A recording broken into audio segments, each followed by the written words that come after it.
to propagate Khadi, Go Seva and Vinobha's Bhudan movement, adding a concept of Khubdan to it.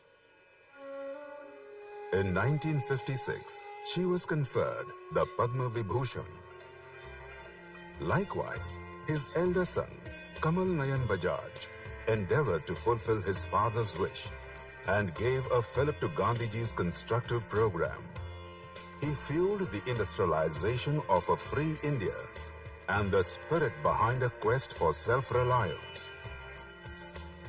Jamnalal Ji's younger son, Ram Krishna Bajaj, was more of a corporate social leader than only an industrialist. He was among the founding fathers of the Council for Fair Business Practices. In 1977, he set up the Jamnalal Bajaj Foundation to serve the ideals for which Jamnalal had dedicated his life. Besides supporting various rural and some urban projects covering education, healthcare, sanitation, water management, environment protection, the foundation honors outstanding contribution of people engaged in social welfare and trusteeship practices on Gandhian lines through 4 annual awards. Jamnalal Bajaj Foundation started the 4 awards with the objective broadly of encouraging, recognizing and rewarding those outstanding people who have given their life and completely involved themselves in Gandhian activities, constructive activities, even application of science for rural development, and of course uplift of women and children. The 4th award, which was started about 20 years ago, is for propagating Gandhian values abroad. Today, the foundation is continuing Ramakrishnaji's legacy and Rahul Bhai's vision with the same energy and dedication. I would like to congratulate our awardees for this year.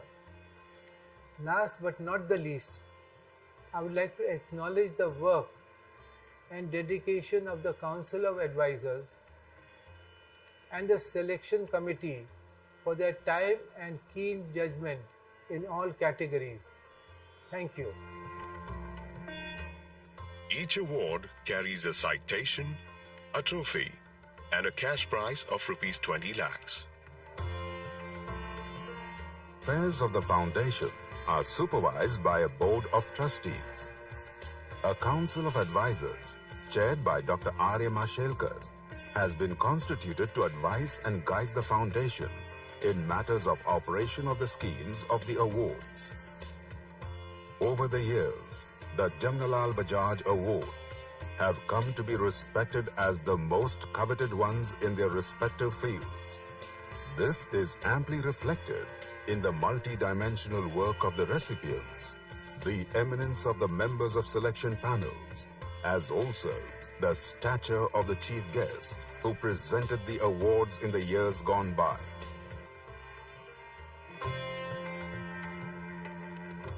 The Jamnalal Bajaj Awards are thus a fitting tribute to Gandhiji and the man he adopted as his 5th son.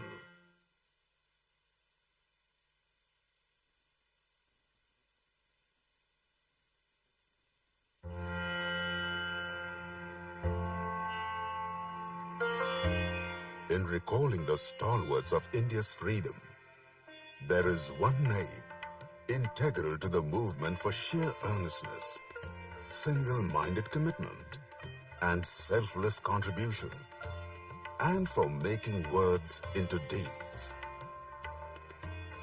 Jamnalal Bajaj, the man who participated in each of Gandhiji's programs of independence movement on the one hand, and national reconstruction on the other. In doing so, he suffered protracted jail terms, solitary confinements, bodily injuries, and punitive fines. But it was in the implementation of Gandhiji's constructive programs that Jamnalal Bajaj played a stellar role.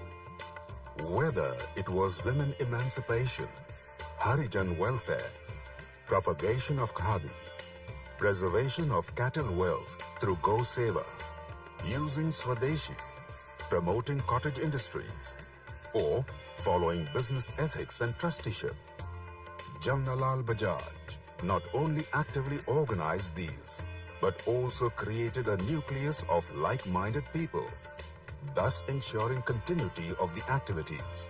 It was because of Jamnalal's pure devotion to Gandhian ideology that Gandhiji adopted him as his fifth son. In course of this journey, Jamnalal also found a guru in Vinoba Bhave and a spiritual mother in Ma Anandamayi. Following his footsteps, his wife, Janki Devi Bajaj, took to the path of renunciation, suffered imprisonment in the freedom struggle, and dedicated her whole life to propagate khadi, Go Seva, and Vinobha's Bhudan movement, adding a concept of Kuddan to it.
I extend a very warm welcome to our respected chief guest, Dr. Abhay Bang, founder, Society for Education, Action and Research in Community Health, SEARCH. Shekhar Bajaj, Chairman of the Board of Trustees of Jamnalal Bajaj Foundation. Dr. R.A. Mashelkar, Chairman of the Council of Advisors of the Foundation. Madhur Bajaj, Trustee of the Foundation. Chairpersons, Dr. Sudarshan Iyengar, Dr. Anil Rajwanshi, Dr. Firoza Godrej, Anu Aga, and our awardees now, Girija Nandan, Rashmi Bharti, Dr. Tulsi Munda, and Eric Reverend. And friends, to our 46th Annual Jamnalal Bajaj Awards ceremony.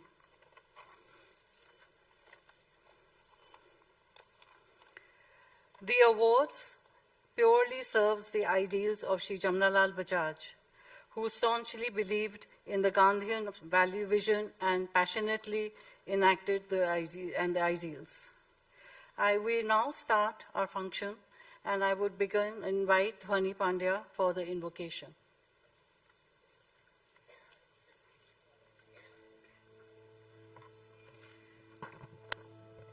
वैष्णव जन तो तेने कहिए जे पीड़ पराई जाने रे वैष्णव जन तो तेने कहिए जे पीड़ पराई जाने रे पर दुखी उपकार करे तोए मन अभिमान नाणे रे वैष्णव जन तो तेने कहिए जे पीड़ पराई जाने रे सकल लोक मां सहुने वंदे निंदा न करे के नीरे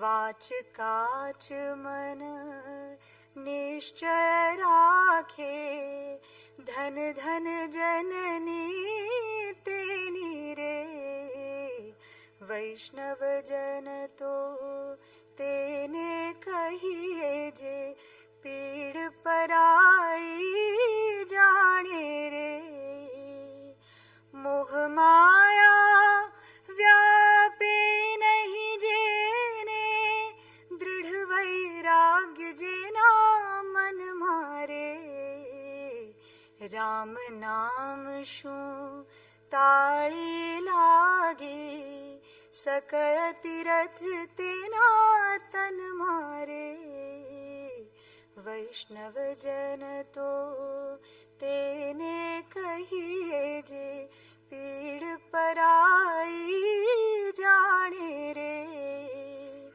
पर दुखी उपकार करे तोए मन अभिमान नाणे रे वैष्णव जन तो तेने कहिए जे पीड़ पराई जाने रे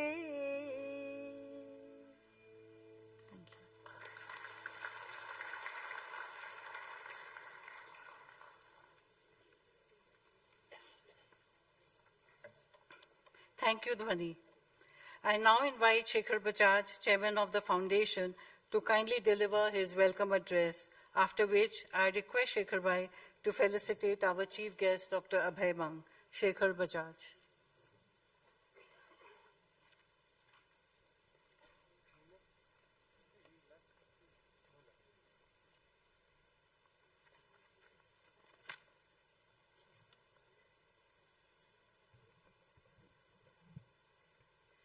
Namaste and welcome to this award function. Welcome to the esteemed guests. It's my privilege to welcome you to the 46th Jamnalal Bajaj Awards, honoring those who are flag bearers of selfless service. we are fortunate to have Dr. Abhay Bang as chief guest with us, a true visionary in public health whose life's work embodies the values upheld by Jamnalal Bajaj.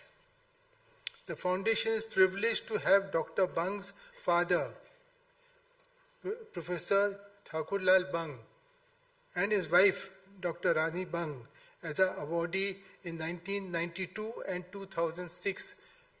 So it's nice to have him here.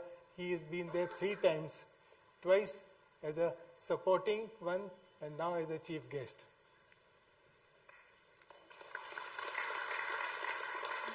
Dr. Bang's journey began in Sevagram Ashram near Wardha, thus drawing early inspiration from Gandhian values. He spent his growing years with Acharya Vinoba Bhave, who was Gandhiji's foremost disciple. He studied medicine and later went to Johns Hopkins University to study public health. With his wife, Dr. Rani Bang, he co-founded SEARCH, Society for Education, Action and Research in Community Health, in Gadchiroli, Maharashtra in 1985. Those who know Gadchiroli will also know it is one of the tribal districts of India, a difficult region to access, surrounded by jungles and rough terrain. I requested Abhay to let us know why he chose Gadchiroli. It's very important because, you go to backward area, but going to the most backward area is something which is very unusual. So we would like to, I told him, please explain to us. We are very keen to know what made you go to Gadchiroli. Dr. Abhay and Dr. Rani Bang researched and worked with 150 villages to develop a model of community-based healthcare that address gynecologist diseases amongst rural women. This model has since shaped healthcare policies in India and internationally. Their home-based newborn and childcare program was adopted by the Government of India in 2017.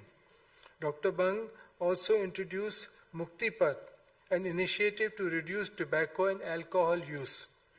His achievements include landmark reports on tribal health and over 60 research publications. His work has been honored with Padma Shri, World Health Organization Public Health Champion, and National Council Award, amongst others. Dr. Bang received the Mahatma Gandhi Award for Humanitarian Service for his commitment to rural health care. He has lectured in over 20 countries. Dr. Bang, it is our privilege to have you with us today. Though Dr. Rani Bang cannot join us due to health reasons, her contribution remains central to their shared mission. Our gathering today is to congratulate 4 exceptional Jamnalal Bajaj Award winners: Shri Girija Nandan, Srimati Rashmi Bharti, Dr. Tulsi Munda, and Reverend Eric Komodisa. Girija Nandan is committed to social justice and community development in Bihar and Jharkhand. Rashmi Bharti has created livelihood opportunities through development of appropriate technology in 108 villages in Uttarakhand. Dr. Tulsi Munda has created history by providing education and schools to the deprived children in Orissa. The International Award for promoting Gandhian value outside India is Reverend Eric Komodisa from Congo. He has set up a Gandhi monks community to promote non-violence. He only speaks French, but we have an interpreter, so he'll explain what all has been done in Congo, where you see there's so much of conflict. So it will be something very interesting to hear what he has been able to do. You will shortly hear more about their work, but there's one quality our winners have in common. It is the commitment to promoting the principles of selfless service, ethical leadership and social responsibility. These are values Jamnalal Bajaj championed throughout his life. The Jamnalal Bajaj Foundation was established by Jamnalal ji's younger son Ramkrishna Bajaj in 1977. This award recognizes and rewards individuals who have made significant contribution to Gandhian constructive work, societal development, and continued the legacy of Jamnalal Bajaj's life of philanthropy. Ramkrishna ji, my father, played a pivotal role in India's industrial, business and philanthropic spheres. Known for his ethical approach, he believed that business should serve the greater good of society, upholding values over material gain. This award serves as a motivation for all of us to reflect on Gandhiji and Jamnalal Bajaj's principles. They believed in uplifting people regardless of their background or status. In our contemporary society, the core value of humanity appears to be waning, overshadowed by a sense of exclusivity. Many seem focused on personal ambitions and professional aspiration, while the broader societal connection and community responsibility are neglected.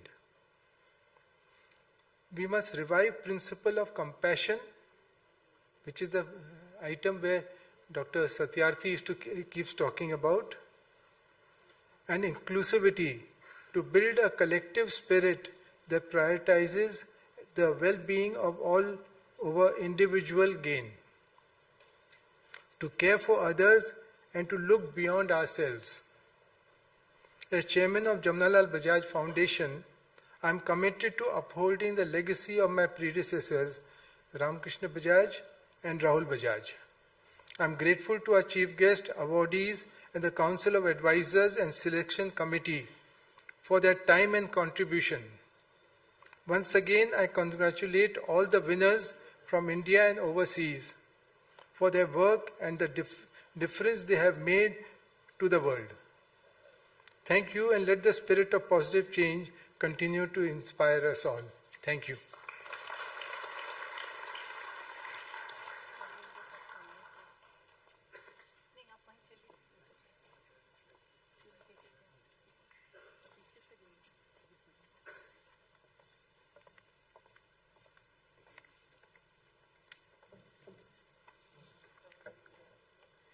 As a token of gratitude to Dr. Abhay Bang, the Foundation has planted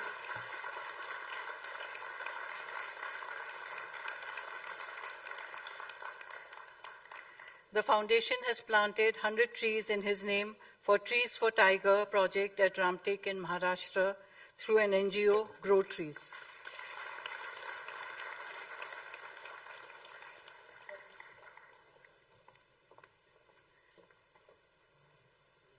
Thank you very much, Shekhar Bhaiya. Our awardees, the Gandhian warriors, all of them are connected to the soil and to the people. They have found new direction and ways to carry forward Jamnalal ji's social vision in their own way. Each awardee is presented with a citation, a trophy, and a cash prize of 20 lakhs. Commencing the awards presentation, may I request Dr. Sudarshan Iyengar, Chairperson of the Selection Committee for Constructive Work category, to read the citation honoring Girija Nandan.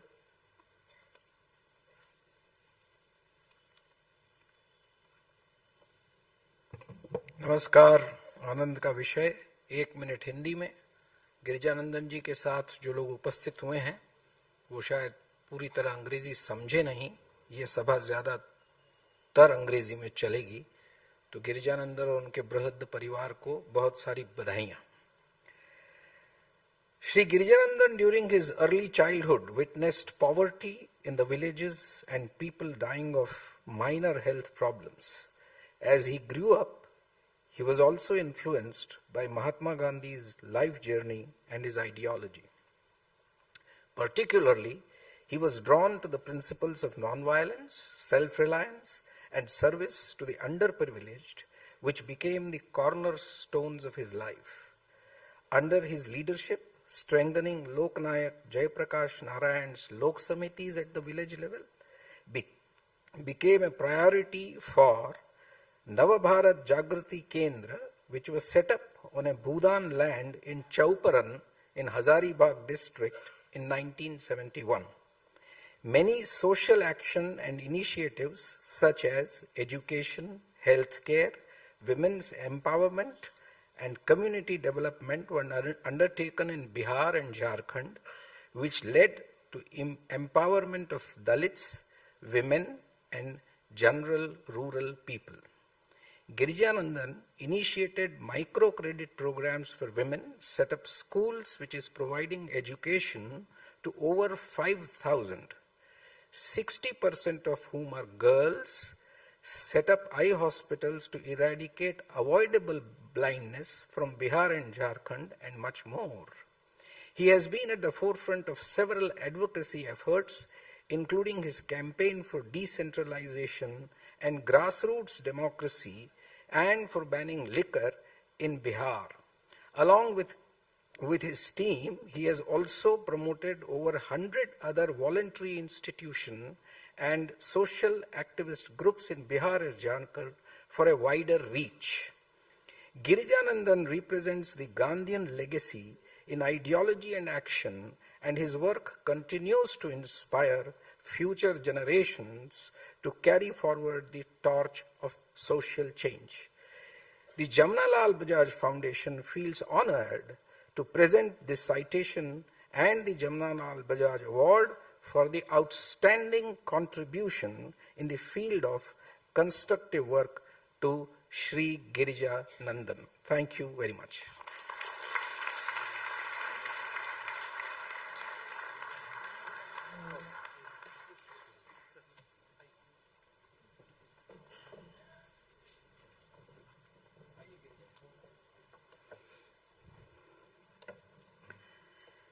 Thank you so very much, Sudarshan-ji. It is my privilege to now invite our chief guest, Dr. Abhay Bang, to kindly present the award to Girija Nandan, after which Girija-ji will share his thoughts.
इस समारोह के मुख्य अतिथि doctor Abhay Bang जी, general Bajaj foundation के अध्यक्ष माननीय श्री शेखर बजाज जी, general Bajaj foundation के director माननीय श्रीमती मृणाल बजाज जी, जनरल बजाज फाउंडेशन के सलाहकार परिषद के अध्यक्ष माननीय श्री डॉक्टर माशेलकर जी, ट्रस्टी माननीय श्री मधुर बजाज जी, चंद समिति के अध्यक्ष डॉक्टर सुदर्शन अंगार जी, डॉक्टर अनिल गुप्ता, डॉक्टर फिरोजा गोदरेज, डॉक्टर अनु आगा, जनरल बजाज पुरस्कार से सम्मानित श्रीमती रश्मि भारती, डॉक्टर तुलसी मुंडा, रेवरेंड एरिक कुमदेशा जी, जनरल बजाज फाउंडेशन के सचिव श्रीमती शुभांगी जी, मान्यवर श्री बजाज जी, नीरज बजाज जी, उपस्थित देवियों और सज्जनों, मुझे आज जमनालाल बजाज फाउंडेशन द्वारा जमनालाल बजाज अवार्ड सम्मानित किया जा रहा है। इसके लिए मैं अत्यंत गौरवान्वित महसूस कर रहा हूँ। मैं मानता हूँ कि यह सम्मान सिर्फ मेरा नहीं बल्कि नवभारत केंद्र के सभी संस्थापक सदस्यों, कार्यकारिणी और आम सभा के सदस्यों, कार्यकर्ताओं और उन सभी दानदाताओं का है जिनके निरंतर सहयोग और समर्थन से हम समाज के लाखों गरीब, दलित, जरूरतमंद लोगों के जीवन में सकारात्मक बदलाव लाने में सफल हुए। उनके जीवन को खुशहाल बनाने में जो प्रगति हुई है वह हम सब की सामूहिक मेहनत का परिणाम है। इसलिए इस अवार्ड का श्रेय उन सबों को जाता है जिन्होंने हमारे साथ मिलकर यह काम जैसा संभव की है। मैं जमनालाल बजाज अवार्ड समिति के सभी सदस्यों के प्रति अपनी गहरी कृतज्ञता व्यक्त करता हूँ जिन्होंने हमारे काम को इस सम्मान के योग्य समझा। यह सम्मान हमें समाज के प्रति हमारी जिम्मेदारियों को निभाने के लिए और भी अधिक प्रेरणा और उत्साह प्रदान कर रहा है। हम इसे गांधीवादी मूल्यों के प्रति हमारी प्रतिबद्धता का प्रतीक मानते हैं और यह हमारे लिए काफ़ी बड़ा सम्मान है से आज नवभारती केंद्र को प्राप्त हुआ है। इस तरह मैं और कुछ बातें कहना चाह रहा हूँ। आज दुनिया के कई हिस्सों में एक देश दूसरे देश के साथ, एक समुदाय दूसरे समुदाय के साथ युद्ध कर रहे हैं। बहुत बड़ी चिंता का विषय है। इन लड़ाइयों में हजारों महिलाएं, बच्चे निर्दोष मारे जा रहे हैं। ऐसा इसलिए हो रहा है कि मनुष्य संकीर्ण राष्ट्रवाद, समुदायवाद और नस्लवादी प्रवृत्तियों के शिकार बन रहे हैं, एक दूसरे के प्रति घृणा फैला रहे हैं। गांधी जी के सर्वोदय के सिद्धांत तथा शांतिपूर्ण तरीके से ही इसका समाधान संभव हो सकता है। हमारा मानना है कि संपूर्ण भारत में शराबबंदी और नशाबंदी होनी चाहिए, क्योंकि शराब ही व्यभिचार, हत्या, महिला प्रताड़ना और बलात्कार का मुख्य कारण है। आर्थिक नुकसान सहकर भी सरकारों को यह काम करने की आवश्यकता है। इससे हम भारत को विकसित राष्ट्र और हर नागरिक को नीतिवान बना सकते हैं। अपने कार्यों के दौरान हमने यह अनुभव किया है कि विकास संबंधी किसी मॉडल योजना को पूरे देश अथवा राज्य में लागू करने से बेहतर यही होगा कि व्यक्ति अथवा परिवार की ज़रूरतों को ध्यान में रखकर यदि उसे मदद मिले तो कम खर्च में ज़्यादा उपलब्धि हासिल हो सकती है। आर्थिक समृद्धि के बावजूद अगर मनुष्य नीतिवान नहीं होता है तो व्यक्ति और समाज के जीवन में सुख शांति नहीं आ सकती। अतः वर्तमान विकासात्मक कार्यों को करते हुए शराबबंदी एवं नैतिक समाज बनाने के लिए हम काम करना चाहते हैं। यह पुरस्कार हमें इस दिशा में और अधिक प्रयास करने की प्रेरणा देता है कि हम समाज के हाशिए पर खड़े लोगों की आवाज़ बने और उनके जीवन में और भी अधिक सुधार ला सकें। इस अवसर पर मैं आप सबों को धन्यवाद देना चाहता हूँ जिन्होंने इस यात्रा में हमारा साथ दिया है। आपके बिना संभव नहीं था। धन्यवाद।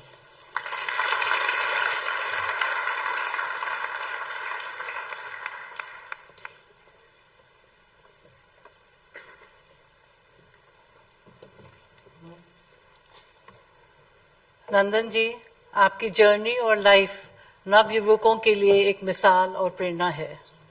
Thank you very much.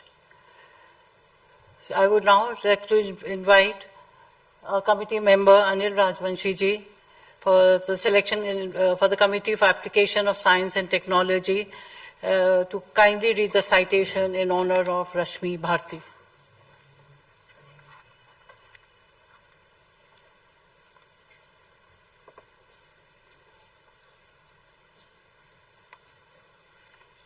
Good evening. It gives me a great pleasure in reading the citation in honor of Rashmi Bharti for outstanding contribution in the field of application of science and technology for rural development. Rashmi Bharti and her husband, Rajneesh Jain, moved to the Himalayas in 1991 to live and work with rural communities, and in 1999 they founded Avni in Pithoragarh district of Uttarakhand. Avni has been working in the creation of livelihood opportunities through the development and dissemination of appropriate technology, revival and preservation of traditional handloom skills, and conservation of biodiversity and natural resources. Through her producer-owned cooperative, Kumaon Earthcraft Self-Reliant Cooperative, the production is decentralized and ensures that the work reaches the remote villages of the area, empowering socially vulnerable women and school dropout young girls. The brand Avni produces and markets exquisite, high-quality, naturally dyed handlooms, natural dye powders, and lifestyle products. Rashmi Bharti pioneered the cultivation and extraction of indigo pigment and has demystified the science behind natural dye cultivation, processing, and application. It is now being taken to other parts of the country with a two-pronged approach where small farmers are growing natural dyes as a source of supplementary income and have become direct actors to protect the environment and the climate. Rashmi Bharti's innovative work has developed a model of circularity and sustainability. The Jamnalal Bajaj Foundation feels honored to present this citation and the Jamnalal Bajaj Award for the outstanding contribution in the field of application of science and technology for rural development to Shrimati Rashmi Bharti.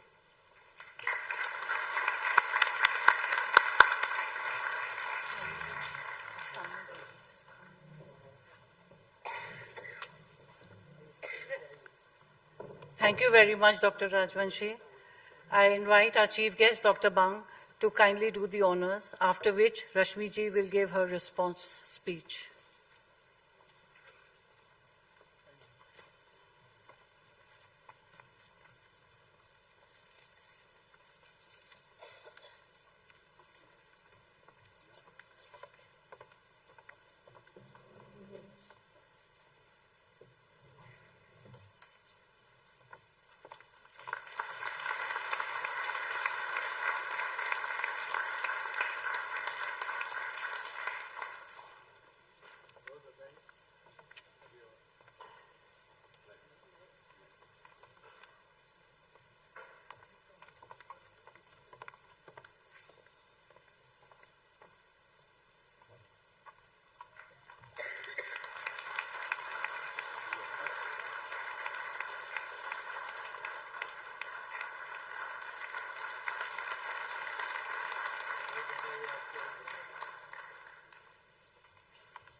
Honorable Chief Guest, Dr. Abhay Bang, Board of Trustees, members of the committee, fellow awardees, my colleagues, friends and well-wishers. It is an honor for me to stand before you today to receive this award on behalf of my team and the communities that we work with for the past 25 years. Avni completes 25 years this year. I would like to dedicate this award to my parents and teachers who nurtured my creativity and passion, and to my husband and my team who have walked with me on this journey. In 1991, we decided to shift from Delhi to live and work in a small village in Uttarakhand. The serenity and beauty of the mountains drew us like a magnet, and slowly we learned to adapt ourselves to the pace of life in the villages, learning life lessons of slowing down, decluttering, simplifying every day, a very Gandhian approach to life. Our journey then took us to the tribal areas of Orissa, and in 1996 we shifted back to the Himalayas and based ourselves at a Gandhian ashram set up by Sarla Ben, a close disciple of Gandhiji, in Pithoragarh district of Uttarakhand. Avni was established in 1909 1999, in Tripura Devi, a small village in Pithoragarh district. We chose an area that was remote and had a high rate of outmigration of men due to lack of livelihood opportunities. In the mountains, it's cash economy. Most men migrate outside. They send money orders home, and the families then use the cash to buy rations. The area we chose, the scope of livelihoods was very, very small, other than army or private jobs in the cities. So our job was to create a livelihood option that was local and reliable while improving the quality of life. Equal opportunity and equal access meant that we did not conduct interviews and there was no rejection. Anyone with a keen desire to learn was welcome. This brought us many rural women and men who are gems of this area, who have been with Avni for the last 25 years and are the core managerial team today. Program-wise, initially we brought electricity through solar lighting to 25 villages in this region. To ensure the participation of the poorest of the poor, we initiated an income generation program based on traditional craft of hand spinning and hand weaving of the Shoka community, who were traditionally traders with Tibet and worked with Tibetan sheep wool to create carpets, tweeds, and shawls. We looked at the ecosystem around craft and understood that the use of natural fibers and natural dyes, while using sustainable and circular production systems, would be our way of working. So we started working on sustainability in '96, ensuring that the cycle was circular and non-polluting.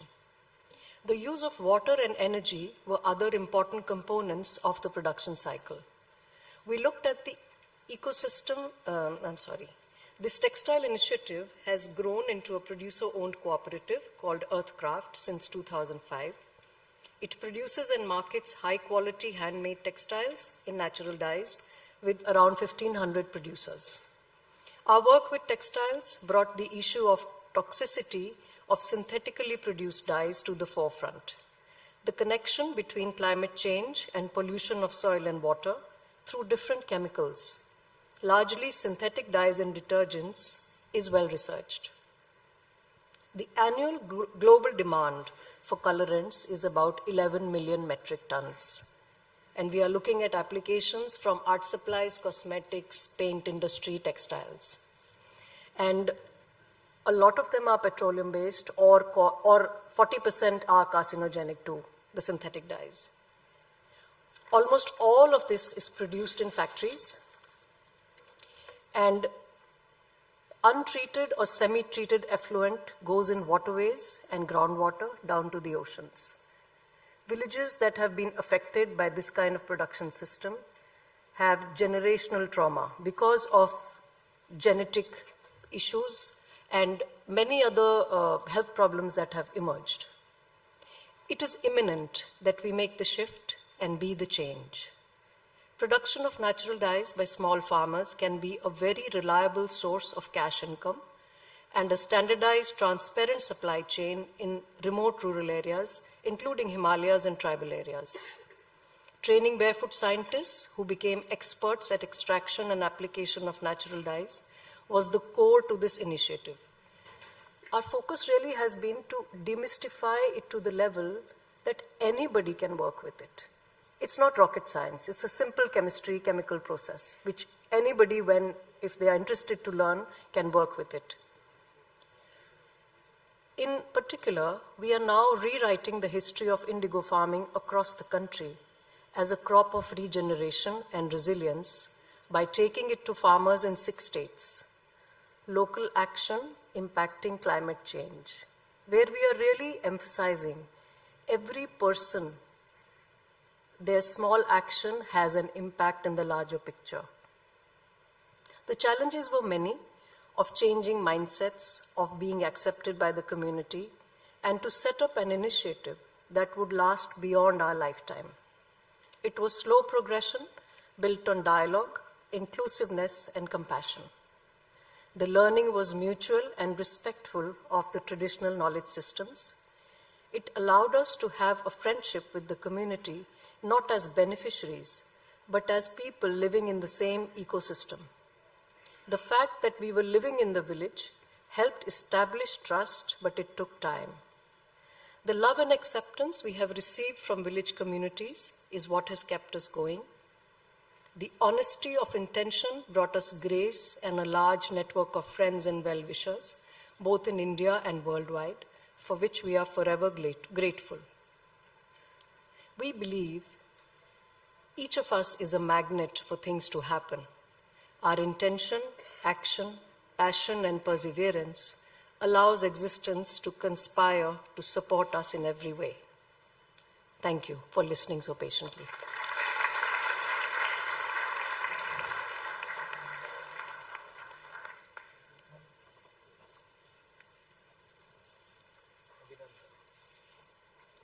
Your work has a cultural and holistic dimension. Meaningful indeed. Thank you so much, Rashmi ji. Padma Vibhushan Janki Devi Bajaj, wife and spiritual partner of Jamnalal Bajaj, adopted simplicity and continued to take forward the heritage of Dadaji. The next award is instituted in her memory.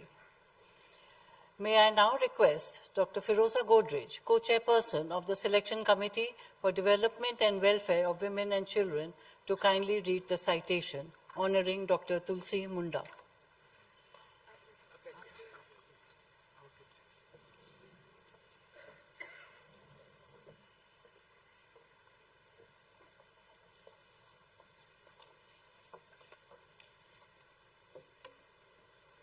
Dr. Mashelka, Dr. Bang, members of the jury, the awardees, and all the friends who have accompanied the winners to this evening's function, thank you so much for being with us.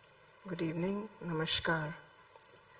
Jamnalal Bajaj Awards 2024, citation in honor of Dr. Tulsi Munda for outstanding contribution in the field of development and welfare of women and children.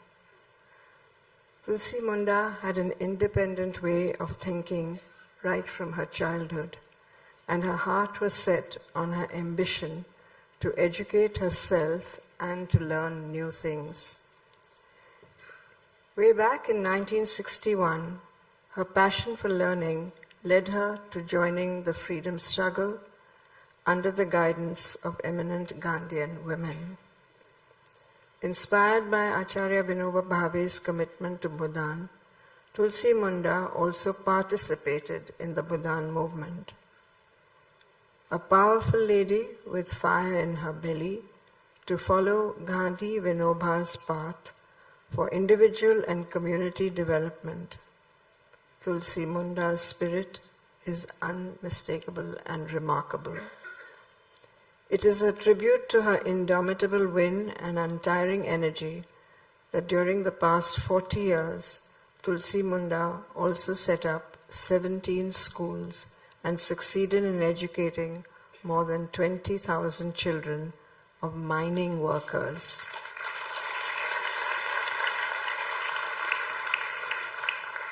Daily wage earners, tribes, and nomads. Following the vision of Gandhian principles of Gram Swaraj, Tulsi Munda also worked on formulating Gram Sabha and organizing communities for sustainable life. Despite lack of money and material resources, Tulsi Munda became a reservoir of human resources.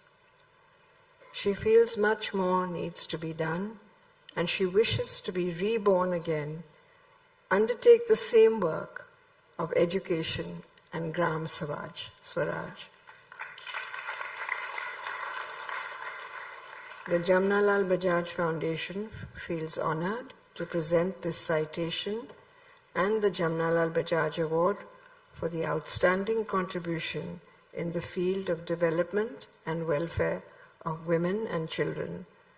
We award this to Dr. Tulsi Munda.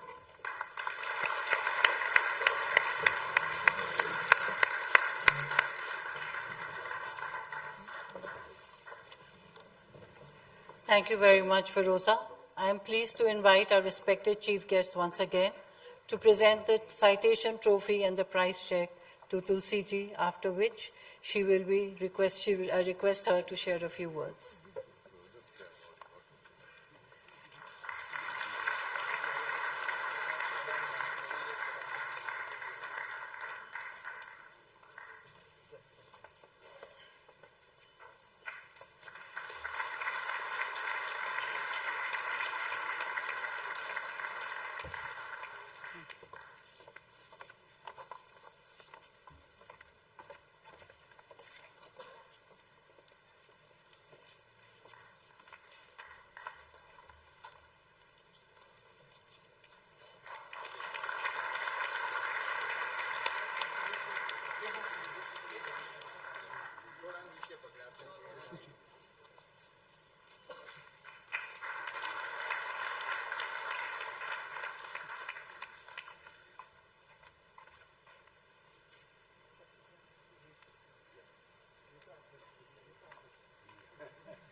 माननीय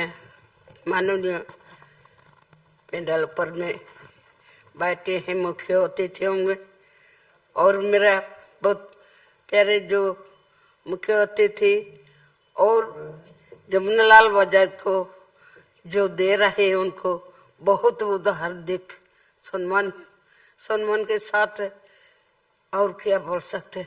और पेंडल के नीचे बैठे हैं जो भाई बहन हैं अति प्रेम से वो जो सुन रहे हैं वो भी मैं हार्दिक प्रणाम और सम्मान सबको देते हुए मैं आप लोगों के पास कुछ अपने काम के रिपोर्ट को बोलने जा रहे हैं।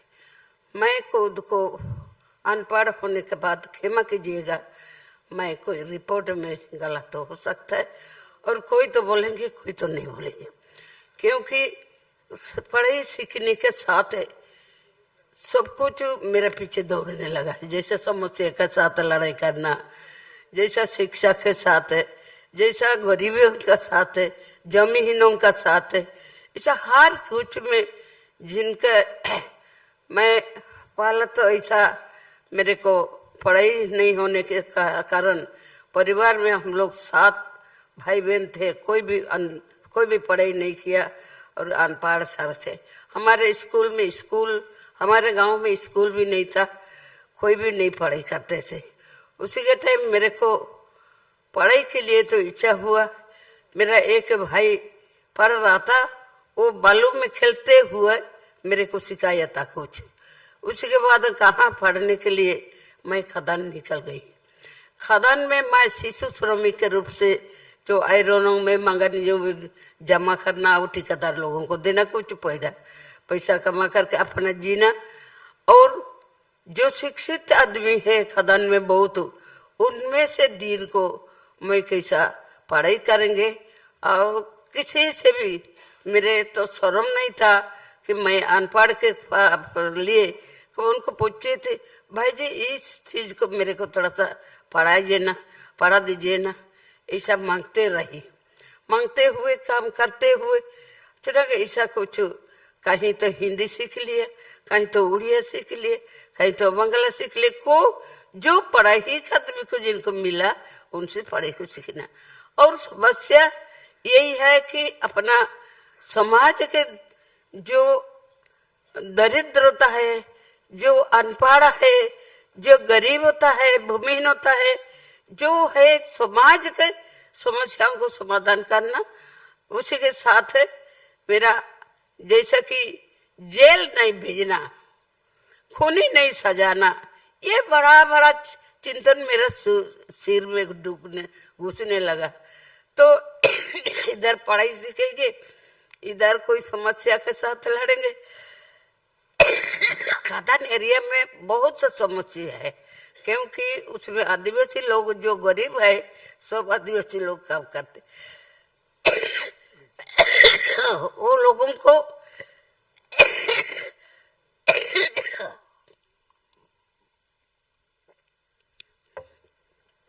श्रमिकों को से काम लेने के लिए शराबी व्यवस्था करके खिला देते थे गरीबों को भी, आदिवासियों को। और उसमें से देखते हैं कि अच्छे अच्छे लड़कियों को उस शराब को उठा करके जो छुट्टी होता है, छुट्टी का दिन, छुट्टी का अगला दिन, वो लोगों को क्रेच के माध्यम से बैंक को लेकर के लड़कियों को हरण कर लेते थे, उनका इज्जत लूटी करते थे। तो इसको मेरे जीवन में बहुत तकलीफ आया।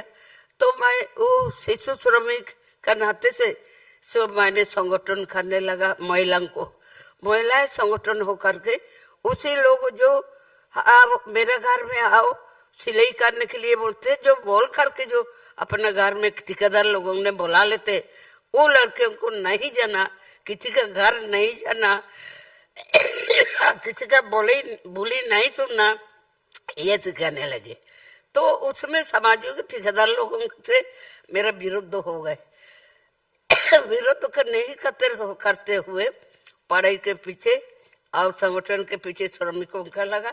उसके बाद मेरे को बहुत साथ मिला जो कि मैं कुछ पढ़ाई कर लेते।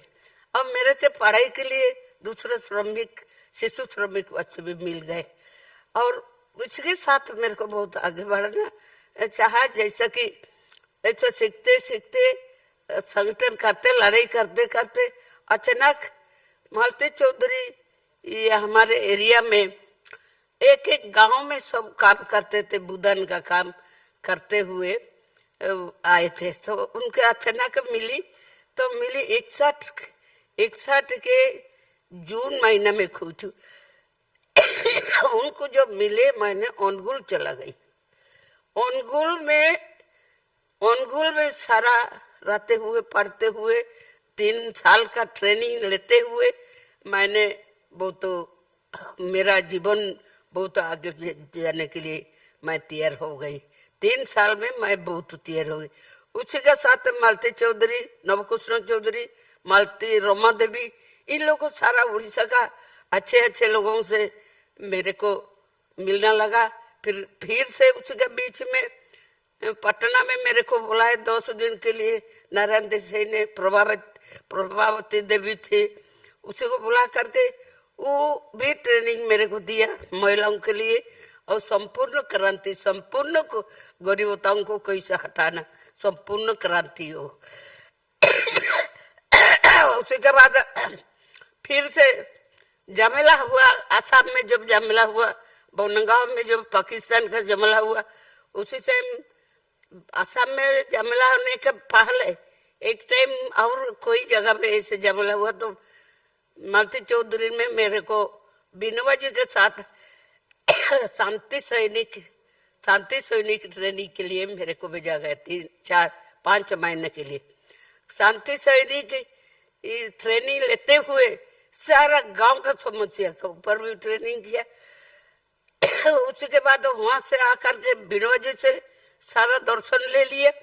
उसी के बाद जयप्रकाश जी से भी दर्शन ले लिए। देखिए कैसे भगवान ने कैसे मेरे को जुटा देते हैं। उसे आने के बाद कुछ दिन मेरे को कहा गया कि तुम कुछ चुन ले, कौन गांव में तुम काम करोगे, कौन के एरिया में। मैंने यही सीख लिया था, जहाँ समस्या वहाँ ही काम करना हम लोगों का कर्तव्य है। ये शिक्षा मेरे को मिला था बिनोबा जी से। बिनोबा जी के साथ बैठ करके एक दिन खदन एरिया की बात कर रही थी और बोडविल एरिया का जो लड़कियों का अभी जो बोला है, वो रास्ता में जो कहा तो बिनोबा जी ने कहा, तुलसी तू अगर मेरे लड़की हो तो मेरा बात सुनो, तुम जहाँ समस्या वहीं लड़ो। तो वहां से ट्रेनिंग, उसी के बाद सारा देश में ट्रेनिंग, शांति सैनिक ट्रेनिंग के बाद जहाँ जहाँ समस्या हुआ वहाँ मेरे को मालती चौधरी के द्वारा मेरे को भेजा गया। उसी के बाद मैंने देखा श्रमिक लोगों का, बच्चों का शिक्षा जो सुला देते, बालवाड़ी क्रेच जो है, क्रेच का शिक्षा, बालवाड़ी का दादा जुगत राम का पेड़ का नीचे पढ़ाना, पेड़ का नीचे कैसा शिक्षा देना गरीबों को, फिर मैडम मोंटेसरी का पद्धति से कैसा सिखाया जाता है, वो भी मेरे को 1 साल गुजरात में ट्रेनिंग लेना पड़ा। ट्रेनिंग लेना तो खार काम का दर्शन, और कुछ दिन के लिए कुछ थोड़ा थोड़ा से मिला, बहुत मिला। उसके बाद मेरे को बहुत काम करना पड़ा। और सेरेंडा में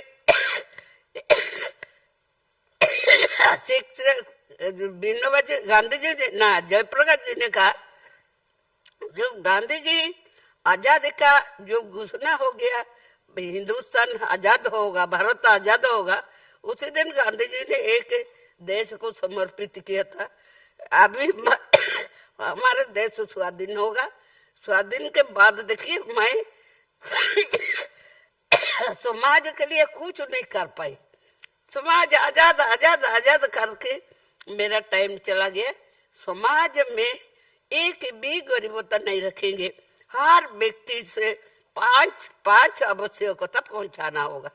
5 शिक्षा, पेट पर घर, खाना, घर, वस्त्र और शिक्षा और स्वास्थ्य, 5 चीज हर परिवार को, हर व्यक्ति से देना पड़ेगा। वो गांधी जी ने हम लोगों को, समाज को, देश को समर्पित करके गांधी जी ने चला गए। तो उसी को जब भी सुना मैं उसी काम में लग गई। अभी भी हूँ उसी काम में। सच पूछो, हम लोग भगवान ने हर परिवार में एक मुख्य जैसा होते, तो गांव में मुख्य नहीं। एक समस्या के लिए एक अपना को दौड़ना पड़ता है। गांव में एक दिन में ज्यादा कोर्ट कचहरी दौड़ में सारा लोग लगते, तो उसमें गरीब होता। और चासी लोग को क्या करते, घर को छोड़ करके बाहर में काम करने के लिए चला जाते, तो उसने खेती से दुर्बल हो जाता है। ऐसा हर समस्या को देख करके मैंने काम शुरू किया, ग्राम सभा का काम शुरू किया। और जैसा कि गांव में ग्राम सभा मेरा स्कूल को पूरी संभालना, वो मेरे को मान्यता नहीं मिलता था। मेरा तो शिक्षा नहीं, तो मैं कैसे सर्टिफिकेट दे पाएंगे। मैंने कहा कि भाई मैं सर्टिफिकेट नहीं ले, लेकिन लोग इंसान जैसे वो खड़ा होना बहुत जरूरी है। उसके बाद जब नए सरकार आ गया, उसको सेरेंडा में जा करके सब मूल्यांकन किया, और जो शिक्षा दे ये तुलसी मुंडा ने, वो शिक्षा सरकार ग्रहण करेगी। आप दिन को पढ़ाइए, रात को पढ़ाइए, जो टाइम पढ़ाइए, लेकिन आपका सर्टिफिकेट देने का अधिकार आपको मिल जाएगा। तो उसी में से मेरा सास भी बढ़ गया। खाली अभी तो को वो 5 मैं हर समाज को अभी एक ही नारा देते गांधी जी का, हर लोगों को। हम लोग देखिए, आज गांधी जी ने कहा था, जब तक तो नारियों का आंख से लोह नहीं सूखता है, जो नहीं सूखता है, तब तक हमारे समाज में सुधार नहीं आया। स्वाधीन का मूल्यों के कुछ नहीं रहेगा। इसलिए अभी तो नारियों का ऊपर भयभीत है और नारियों निरापद नहीं है। जो गांधी जी ने कहा कि एक ऐसा देश बनाएंगे, 12 बजे रात को एक नारी स्वाधीन से रात गांव में घूम सकते, रास्ता में चल सकते। तो वो समस्या अभी तक तो समाज में आया नहीं। ज्यादा से ज्यादा नारियों के लिए खटी नहीं आ जाता है। और लोगों से आजकल तो हाड़ काट मार पीटी वो भी बढ़ चुकी है। इसे समस्या में लड़ते हुए मेरा उम्र का साथ लड़ना मेरा अब खत्म हो जा रहा है। इसलिए आज मैं सारा देश को वही बोलते हैं कि 5 आवश्यकताओं को पहुंचाना। हर गांव में बैठे, हर गांव में ग्राम सभा करे, राज्य सभा करे, गांव वाला बैठ करके ऊपर को क्या योजना आएगा, क्या योजना आने से हम लोग काम करेंगे। हम लोग अपने को खुद जीने के लिए खोजेंगे नहीं, अपने को माटी माँ के साथ लड़ना होगा। गांव के साथ लड़ना होगा। गांव में एक ही साथ बैठेंगे, समस्या हर लोगों का समस्या को मिल करके समाधान करेंगे। एक भी कोई भाई भाई झगड़ा लगते हैं उनको जेल के भेज देना, उनको खुदी सजा देना, वो नहीं होगा। गांव में सब समस्या समाधान हो। गांव का गांव गांव वाला का गांव है, वो जो जमीन है भूमिहीन है उनको सारा गांव वाला बैठ करके जमीन को दे और सरकार को अप्लाई करके पठाओ, ग्राम सभा का जरिए से मिले। और कोई भी ऐसा नहीं रहे जो गांव छोड़ करके बाहर खटने के लिए न जाए। इसलिए उसको अभी तो मैं यही समाज को जिम्मेवारी देते, ये 5 चीज को हम हर लोगों का पास पहुंचाना होगा। और नारियों का मुंह आंख से उनको निरापद देना होगा, निर्भय देना होगा। नारी है माँ। को लड़का पुरुष होने से भी माँ का दूध तो पी चुकी है, माँ ने कितना तकलीफ से पैदा किया है, लेकिन उसको हम लोग अगर उसके ऊपर अत्याचार करते तो समाज का अपमानित होता है। इसलिए मेरा आज कितना दिन रहेंगे मैं तो जानते ही नहीं, लेकिन ये हम लोगों को करना होगा। गांव के लिए ग्राम सभा, राज्य के लिए विधानसभा, राष्ट्र की लोकसभा, राष्ट्र के लोकसभा, फिर विश्व के लिए जाति संघ। हर देश में सोचे अगर गांव में पेट पार करके गरीबों को खाना नहीं दे पाए, शिक्षा नहीं दे पाए, हम लोग मारने के लिए हथियार क्यों बनाते, करोड़ करोड़ रुपया खर्च करके बोमा क्यों बना रहे। ये सब सोचे भाई, भगवान का सारा शक्ति मानवों के पास है, वो उनको देश के लिए अपना जिम्मेवारी अपने ले, सरकार हो कि गांव वाला हो कि कहीं भी हो, अपना हर मिलते जुलते रहेंगे। और सबके बाद गांव वाला एक मुख्य चुनाव को रखेंगे। हर गांव में हम लोग एक एक घर मुख्य चुनाव को जिम्मेवारी गांव का समस्या के लिए एक सेक्रेटरी, प्रेसिडेंट, सभापति, वो जाकर के सरकार के साथ, कलेक्टर के साथ बात करे, ये गांव में ये समस्या, ये काम देना पड़ेगा। फिर उनसे जाकर के फिर दिल्ली में बात करे, फिर विधानसभा में बात करे, सेक्रेटरी, प्रेसिडेंट ऐसा चुन करके महिलाओं को मैंने हर गांव में 200 गांव में एक एक ग्राम सभा मंडली बनाती थी। उसमें महिला और पुरुष दोनों मिलकर के अलग अलग तीन संस्था बनाती थी। किशोर चक्र 7 साल से 17 साल, वो उनका संगठन होगा। वो भी सीखे कि मैं खा जाती है, कोई खेल खेल करके पैसा कर, एक किशोर चक्र में कुछ पैसा संगठन करना। हमारे स्कूल में जो समस्या होता है, एक सरकारी स्कूलों में चेयर नहीं मिलता है, तो अगर हर परिवार से, हर बच्चों से अगर 1-1 रुपया इकट्ठा करके एक चेयर तो खरीद सके, वो मसरूम लोगों का कर्तव्य लोगों को सिखा करके मुट्ठी चावल हो और महीना में 200 रुपया देना। मैं तो गांव घूम करके बता, और गांव का समस्या, स्कूलों का समस्या, स्कूल संभाले और स्कूल लोगों का कैसे शिक्षा दिया जाए वो संभाले। अपना लोगों को अभी तक बोलते बोलते गांव में बहुत घूमते आखिरी मेरे को तो बीच में जहाँ पर जैसा असमी में जब समस्या हुआ कि असम बंगाली, उसमें 1 साल मेरे को रहना पड़ा। फिर बांग्लादेश का समस्या, वो मेरे को 1 साल लगा। ऐसा करते करते मेरा बहुत टाइम लॉस हो गया। अभी तो मैं बोलने नहीं चल भी नहीं सकते, आश्रम में ऐसा बैठते।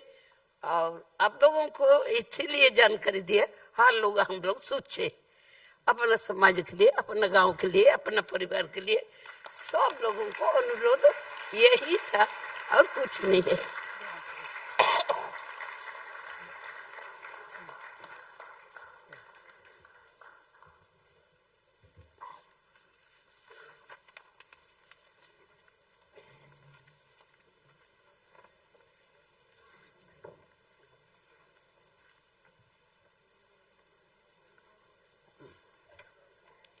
We bow to you for your indomitable will and passion. Dhanyavad, Tulsi ji. May I now invite Anu Aga, Chairperson of the International Award Selection Committee for Promoting Gandhian Values Outside India, to kindly read the citation in honor of Reverend Eric Kumadisa.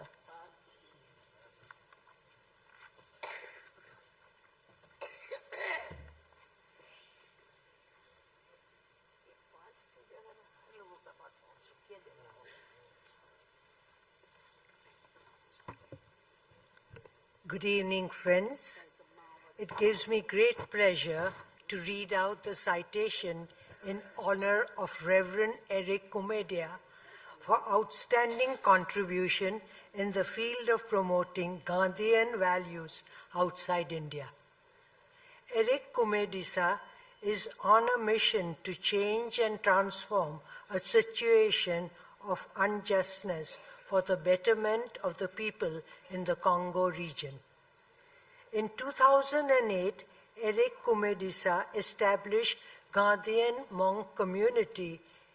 Gandhi monks are committed to challenge certain practices and that generate violence. In addition to propagating ahimsa, non-violence, he also focuses on developing autonomous villages and improving productivity. Eric Kumadisa's efforts to use Gandhian values to promote sustainability in rural activities in a war-torn and challenging country is exemplary. His continuous efforts have enabled the people of Congo to put into practice the precepts of non-violence in their business, which has helped them to move forward. To remove dependency, Eric Kumedisa's vision is to create a mindset that is consistent with taking charge of oneself for one's own good and the good of the community, using the available resources, means, and skills. The Jamnalal Bajaj Foundation feels honored to present this citation and to Reverend Kumedisa, after which I request Reverend to present his response.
Chers frères, chères sœurs, présents dans la salle,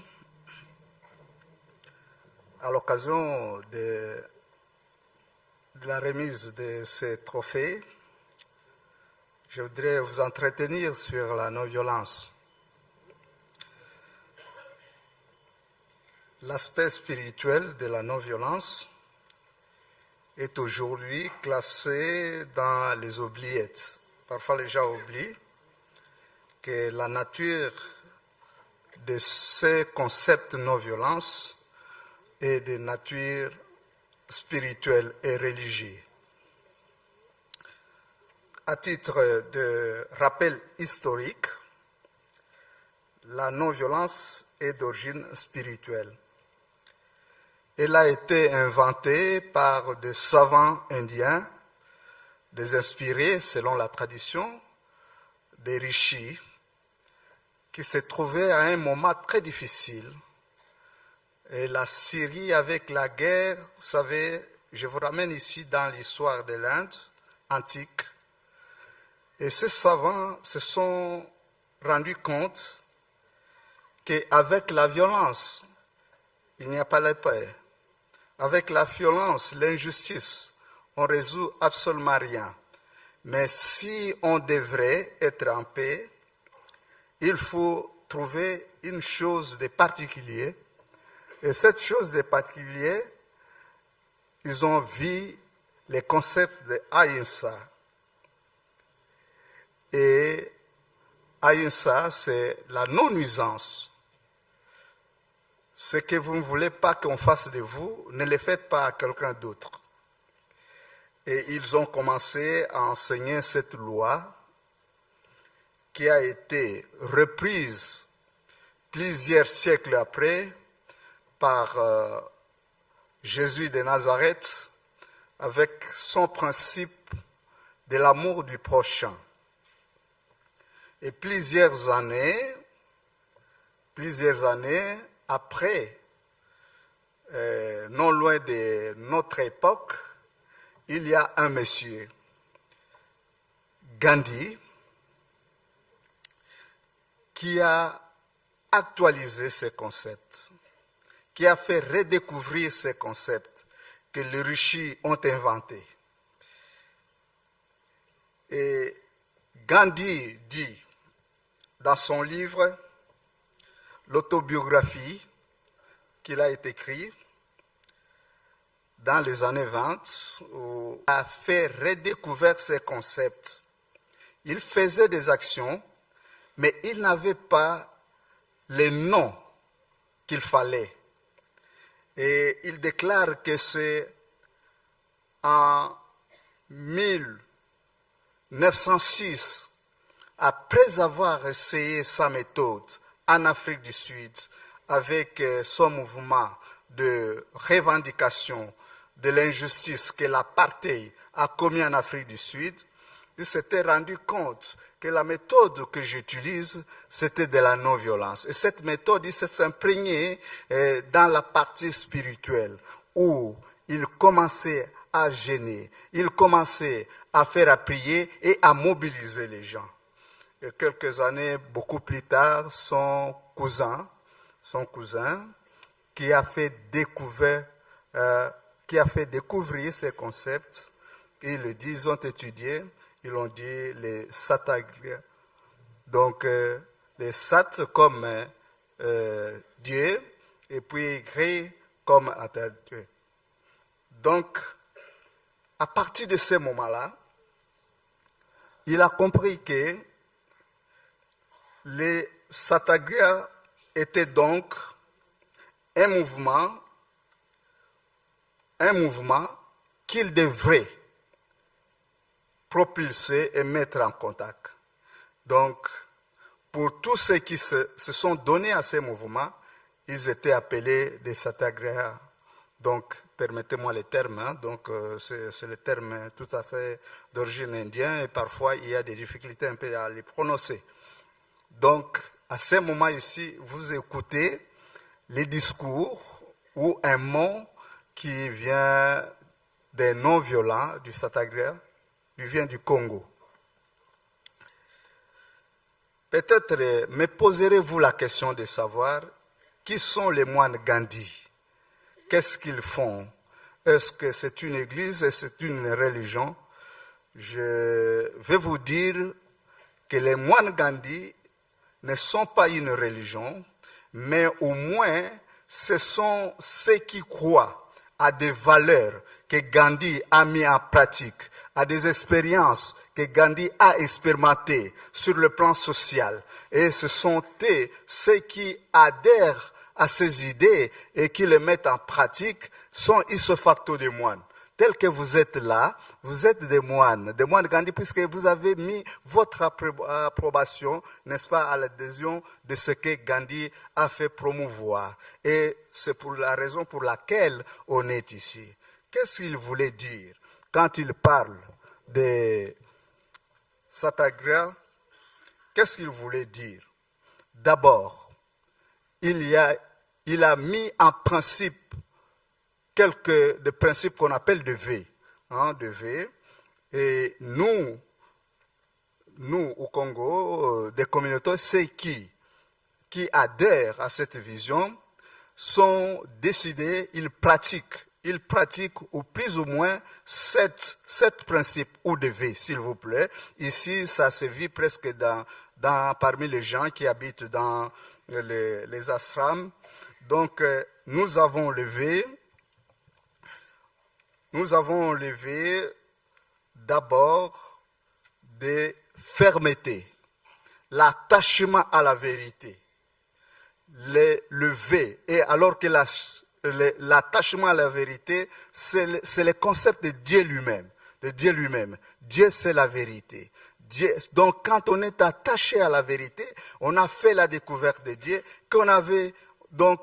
on est avec Dieu. Nous avons levé de la vérité. Donc, être verdict dans ce qu'on dit, dans ce qu'on fait. Donc, nous avons levé, entre autres, de certaines disciplines dans le manger, dans le boire, dans la sobriété, l'humilité. Il n'y a pas de choses superflues. Donc, c'est ça, être moine Gandhi. Et depuis que nous nous sommes constitués au Congo, nous nous sommes attelés, puisque moi je suis homme, vous êtes homme, vous ne pouvez pas voir moi souffrir, ou bien moi je ne peux pas vous voir vous souffrir.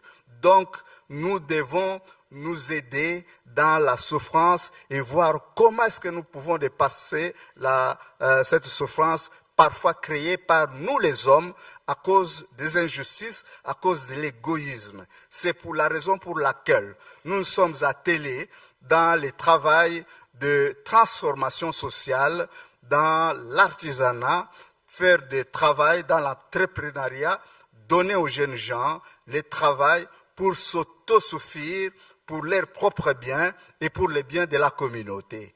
Et nous sommes dans ces activités-là au Congo. Et nous avons aussi des programmes que nous utilisons. Ici, je ne suis pas dépendant de ce qui est écrit là. J'ai fait un peu les idées qui sont contenues ici. Et c'est dans ce contexte-là, nous faisons des programmes. Par exemple, les programmes de retour volontaire de jeunes gens qui viennent dans des cités. C'est-à-dire, ceux qui arrivent, ils quittent le village, ils viennent dans les villes pour trouver de l'emploi. Alors, quand ils n'en trouvent pas, ils se déversent dans la violence, ils commencent à faire n'importe quoi. Alors, à ces jeunes gens-là, nous développons un programme de leur retour au village, les retours volontaires. Nous essayons de les faire retourner volontairement au village, trouver de quoi travailler la terre, gagner un peu le pain, se suffire et être en paix.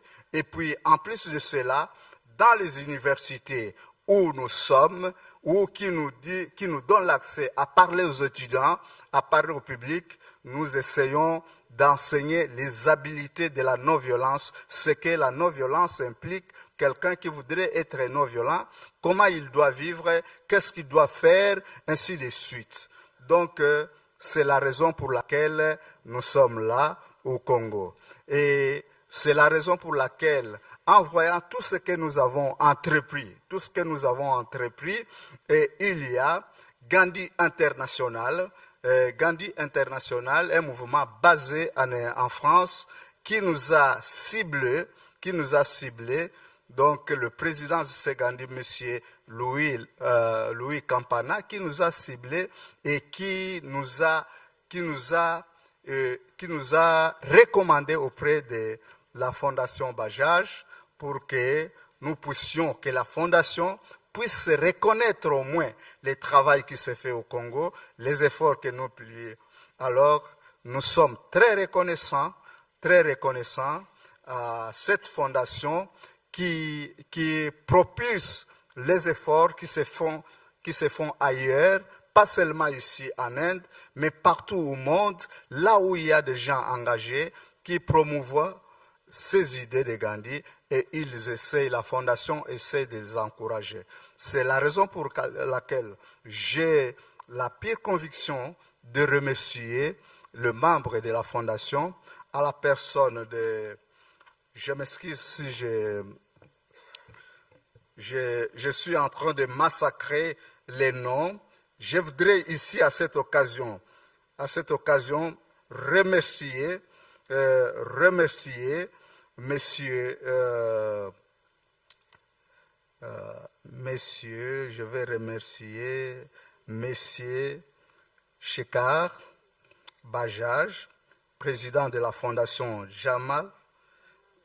Jamnalal Bajaj, qui a su engager cette procédure d'éligibilité, vraiment sans toutefois nous connaître, mais il a engagé ces procédures avec tout son comité, le membre du conseil d'administration, à nous choisir comme lauréat de cette année ici. Et aussi, je voudrais remercier particulièrement le personnel du bureau administratif de la Fondation qui a su, n'est-ce pas, faire un travail de titan. À la personne de Madame Yoti, je m'excuse, si je prononce très mal les mots, je m'excuse, j'ai déjà demandé. Et puis Messieurs Chobar, qui ont fait le travail avec toute son équipe, franchement, un travail de mise en orientation, comment faire ceci, cela. Vraiment, j'apprécie leur travail et je les remercie. J'apprécie aussi la collaboration de tous les personnels qui ont pu arriver à ces résultats ici. Aux amis qui sont des lauréats aujourd'hui, avec lesquels nous sommes, en tout cas, je dis merci, merci de l'effort que vous êtes en train de faire. Et je dis qu'ensemble, unissons-nous et avançons de l'avant avec la promotion des valeurs de Gandhi, ici en Inde comme à l'extérieur. Vous qui êtes là, à titre soit invité, soit, je ne sais pas, vos titres et qualités respectives, je voudrais vous dire merci. Vous êtes des moines Gandhi. Le fait d'être ici, c'est que nous avons adhéré, nous tous, aux valeurs de Gandhi. Que Dieu bénisse la Fondation Jamal, et qu'elle bénisse l'Inde aussi, qu'il nous bénisse, nous aussi au Congo, et soutenez-nous, et nous allons de l'avant. Je dis et je vous remercie.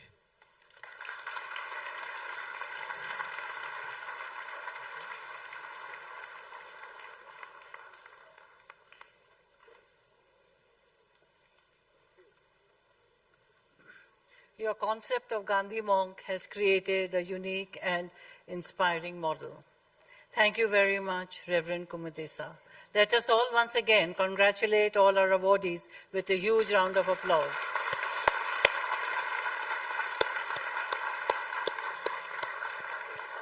May I now invite Dr. Mashelkar, Chairman, Council of Advisors of the Foundation, to kindly address the gathering. Dr. R.A. Mashelkar.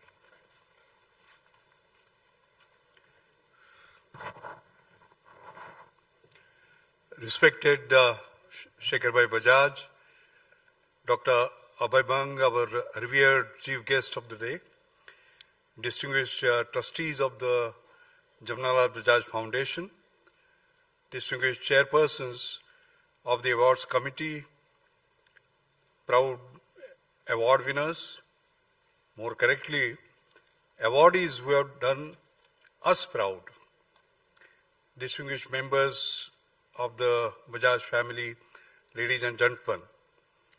Let me extend a very warm welcome to you all as we gather on this great evening of celebration.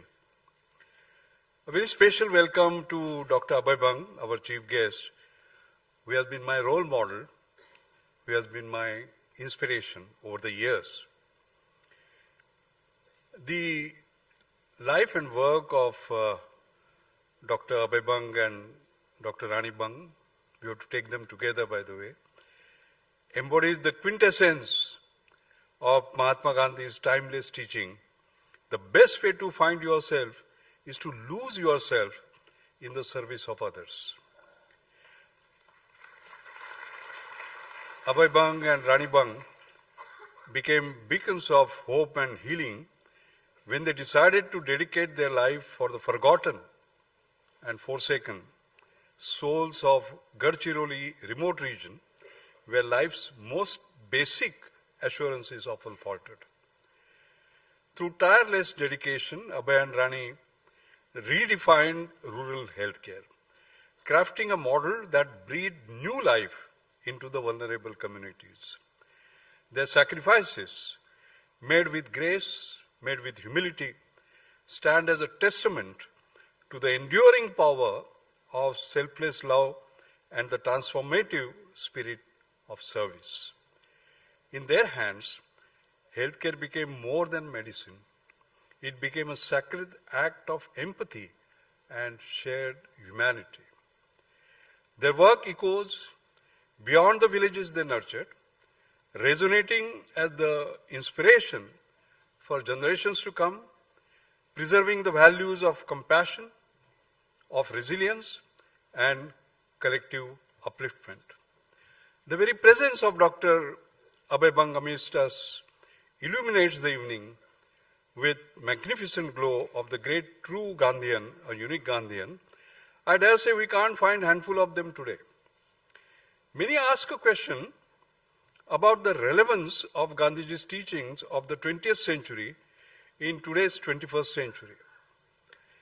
In 2010, almost 14 years ago, as lifetime trustee of Gandhi National Memorial Society, I asked the question to 50 thought leaders of India.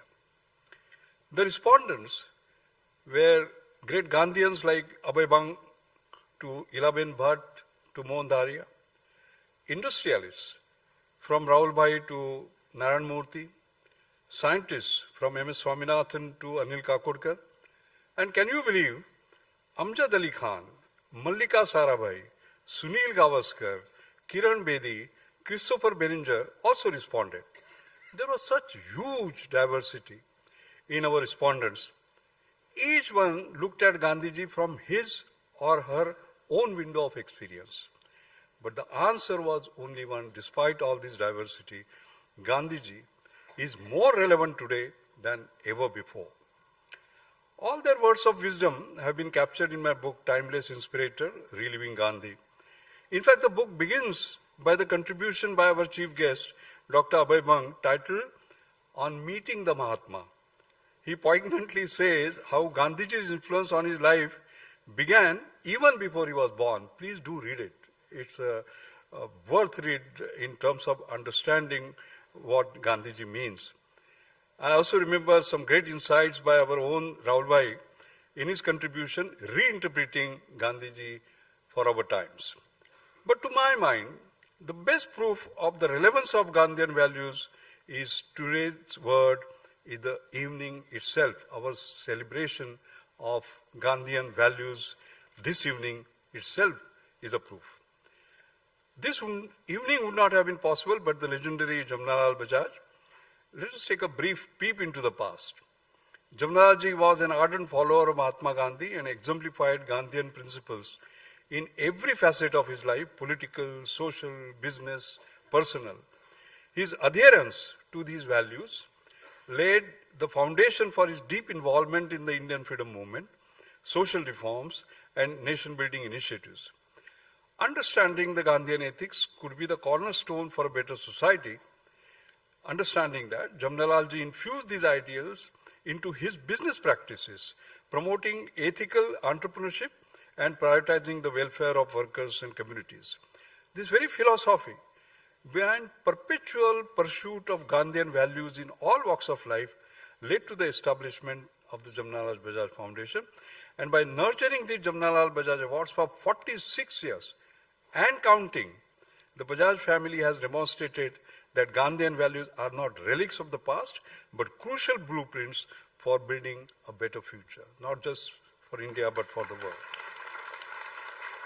I'm proud to say that our awards, and I deliberately use the word award, our awards, stand as living tribute to the enduring power of conviction, a profound message for a world that still yearns for Gandhi's message of peace, tolerance, and love. Remember, Gandhiji taught us that when the power of love overcomes the love of power, that opens up the way for peaceful world. Remember what Gandhiji had said, non-violence is not just a garment to be put on and off at will. Its seed is in the heart, and it must be an inseparable part of our being. Today we find tales of violence that shatter the soul, wars that obliterate hope, inequalities that deepen the charm between the privileged few and the suffering many. Societies stand divided, scarred by hatred, discrimination, unchecked ambition. Trust erodes as nations build barriers instead of bridges, and greed outpaces compassion, creating a dissonance that suffocates the spirit of unity. Indeed, ladies and gentlemen, we do need Gandhiji today more than ever before. This evening belongs to our illustrious Jamnalal Bajaj 2024 awardees. You saw the compassion, you saw the passion as they were speaking from the heart. You are the modern day Gandhian warriors. We congratulate you. We thank you for being what you are and for having done what you have done in preserving, in protecting, in promoting and practicing Gandhian values. Your work, characterized by unwavering perseverance and passion, illuminates the way forward for today's conflicted world. As Gandhiji once said, be the change you wish to see in the world. You have embodied this call to action, creating a ripple effect that will inspire countless others. Gandhiji had also rightly said, in a gentle way, you can shake the world. Indeed, in your own gentle way, you have shaken the world. May your dedication continue to illuminate our shared journey and create a better world, compassionate, caring, and truly inclusive. We smile on the faces of all 8 billion people, not just on a privileged few. Thank you very much.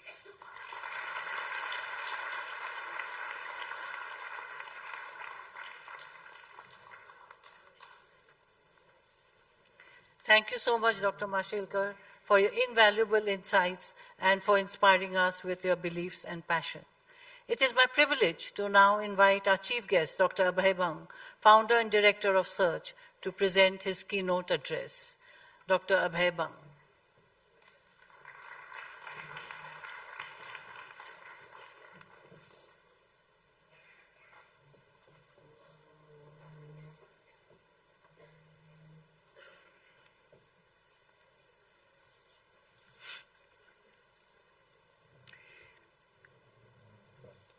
Respected Chairman, Shri Shekhar Bajaj, the eminent policymaker and thinker, Dr. Mashelkar, the trustees of the Bajaj Foundation, family members of Bajaj family, the juries, and most important, the awardees and friends. I especially want to mention 3 names from the audience. One is P. Sainath, whose very passionate and moving film, The Nero's Guest, we have been using in youth camps to sensitize youth to the plight of farmer suicide. And 2 ladies present here, one Shobhana Radhakrishna, who was with me in Gandhi's ashram during our childhood, and Sujata Bajaj, who was my small young sister, and now she has become internationally famous artist. So friends, Dr. Mashelkar has been very kind and very generous in talking about me and introducing me to you. But I am aware of my smallness. And the highest personalities of this country have graced the occasion as the chief guests. And so it's entirely your generosity that you invite me here to celebrate with you this day, this occasion, and honor our awardees. Let me congratulate our awardees, all the 4 awardees, and their organizations, because they and their organizations, they all work together for the exceptional work and dedication and the impact that they have created in their communities. By giving them awards, actually, as Dr. Mashelkar very rightly said, that we are being awarded, so let's all salute them. While celebrating this occasion, I wish to ponder with you on 2 questions. What are we celebrating? And why are we celebrating? I propose to search with you the answer to these 2 questions today. 85 years ago, to be precise in 1939, a young man of 22 who had created waves in central India at that time because he has won the record number of gold medals in the history of Nagpur University. He was invited by Jamnalal ji to meet him in Wardha. This young man went and Jamnalal ji asked him, what are your plans after having such a beautiful academic achievement? And like any other young man in those days, he said that I'm thinking of going to the UK for studying and passing the ICS examination, equivalent of IAS today. At that time it was ICS. So I want to go and do ICS. Jamnalal ji wanted him to come and join as a professor in the new nationalist college which he was starting in Wardha. So Jamnalal ji told him that if you go for ICS, you will serve the British for rest of your life. If you come to me in Wardha and join this college, you will serve the country for rest of your life. And that made the choice. The young man chose the latter option, became professor in Jamnalal ji's college. Later on, he became freedom fighter, went to jail, became a lifetime Gandhian, and finally retired as one of the national leaders of Gandhian movement in India. That young man was my father.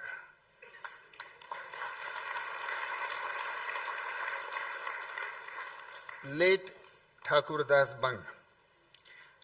And so, this personally connects me. If this episode had not happened, I wouldn't have happened and I wouldn't have been here today. So my life is in a way, indirectly, very intricately linked with the influence of Jamnalal ji.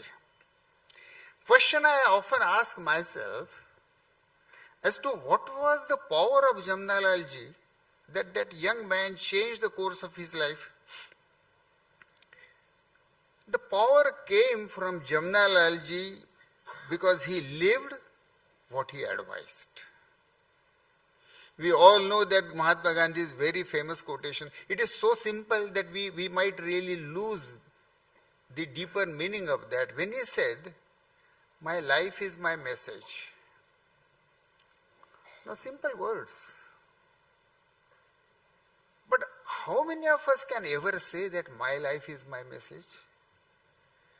Mahatma ji's beauty was that he really lived what he said, and same about Jamnalal ji, and that's why such messages, such lived messages are far more powerful than spoken messages.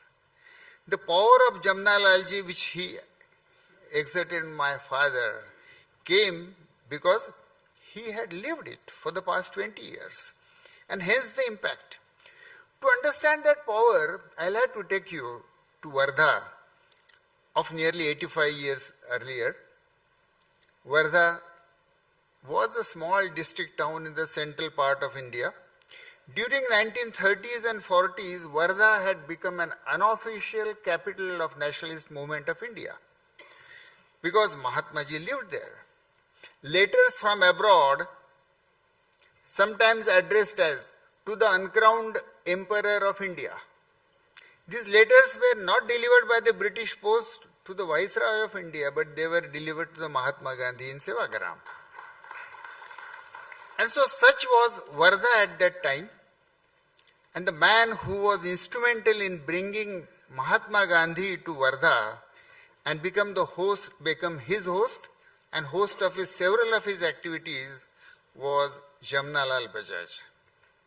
Today we know the name Bajaj for the several very successful business activities that the family does, and the family well deserves it. But we are here today to remember the Adi Purush of this Bajaj family, who became the adopted fifth son of Mahatma. When at the young age, Jamnalalji made this request, and with a little digression I must tell you, it's quite possible that Jamnalalji had a deep feeling of an abandoned child. At the age of 5 years, he was given away to Bachcharajji Bajaj in Wardha. So from Rajasthan, this young child of 5 years was removed from his parents and he went here. He probably always carried this sense of being abandoned. And so, when he requested Mahatma Gandhi that Bapu adopt me as your fifth son, Gandhiji accepted his request, but at the same time he said, in accepting this relationship father and son, I am the receiver and you will be the giver. And so it happened. For the next 22 years, till Jamnalalji's death in 1942, he carried the burden of becoming the host and the financer of Mahatma Gandhi's innumerable activities, accepting the risk of the wrath of British Empire, being jailed 5 times in the freedom movement, staking his business for supporting the freedom movement. He truly became the Bhamashaha of the freedom movement. Those of you who would know, Bhamashaha gave all his wealth to Rana Pratap in his fight. He similarly gave all his wealth. He probably was the only industrialist in India who sided and completely devoted his life, his talent, his money, his business and his family in the service of India and that of Mahatma. There is no other such example. He was the treasurer of Congress party during the freedom movement.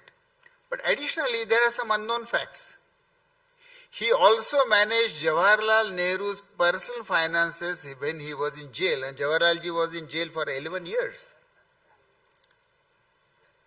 He also helped Rajendra Prasad to come out of the very big family debt that his brother had taken.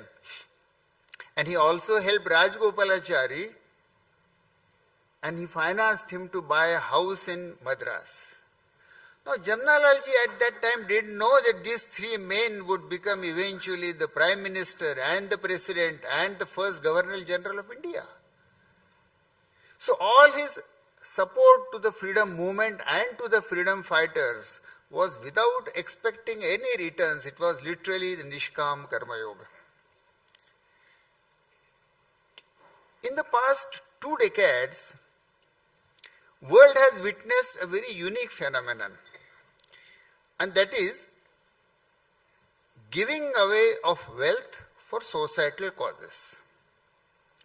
It famously began with the Bill and Melinda Gates, who gave away, to begin with, their huge wealth, followed by Warren Buffett, and now hundreds of millionaires and billionaires are giving away their wealth, fabulous wealth, to the philanthropic causes world over. Why? Why are these Gates and Buffetts in the world, they are giving away their titles? When Bill Gates gave his money, $55 billion, he was the richest person in the world. And by giving away this money, he didn't become rich, and so the Warren Buffett became the richest person in the world. Now we all know that how much is the intense competition is there to become the richest man in the world. But the surprising thing happened next. Warren Buffett said, I can earn money, but I don't know how to use money. So he gave all that $37 billion wealth to Bill Gates and Melinda Gates to use for social purposes. So why is this competition to give away money and give away also the title of the richest man in the world? To understand this, we need to go little somewhere. Charles Handy at one time was a very well-known management guru. Next to the Peter Drucker, he was number 2 management guru in the world. He once very perceptively said, that Marxism failed because it had a beautiful dream. And the dream of Marxism was really beautiful. All of us would share that, to have a society where everybody is equal and to everyone according to his need and from everyone according to his capacity. A society where there will be no jail, where there will be no police. A dreamland. Charles Handy said that Marxism failed because it had a beautiful dream of the society, but not the methods to realize that dream.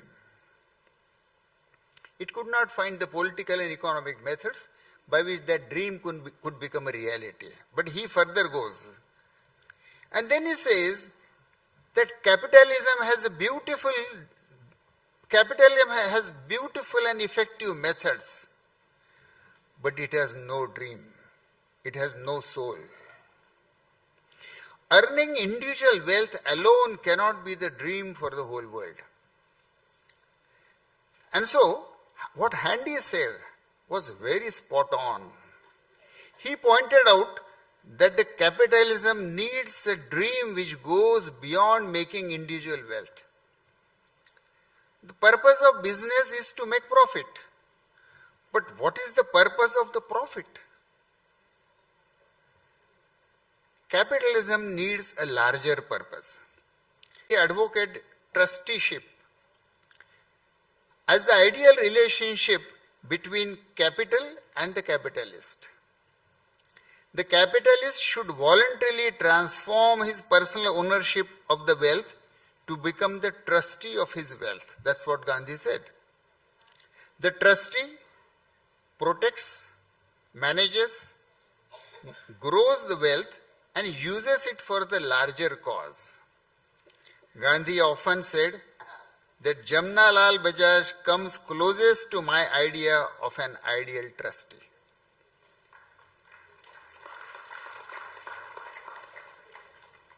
But then I believe that Jamnalal, while Warren Buffett and Bill Gates are probably practicing what Gandhi said about trusteeship, but Jamnalal ji was different than them.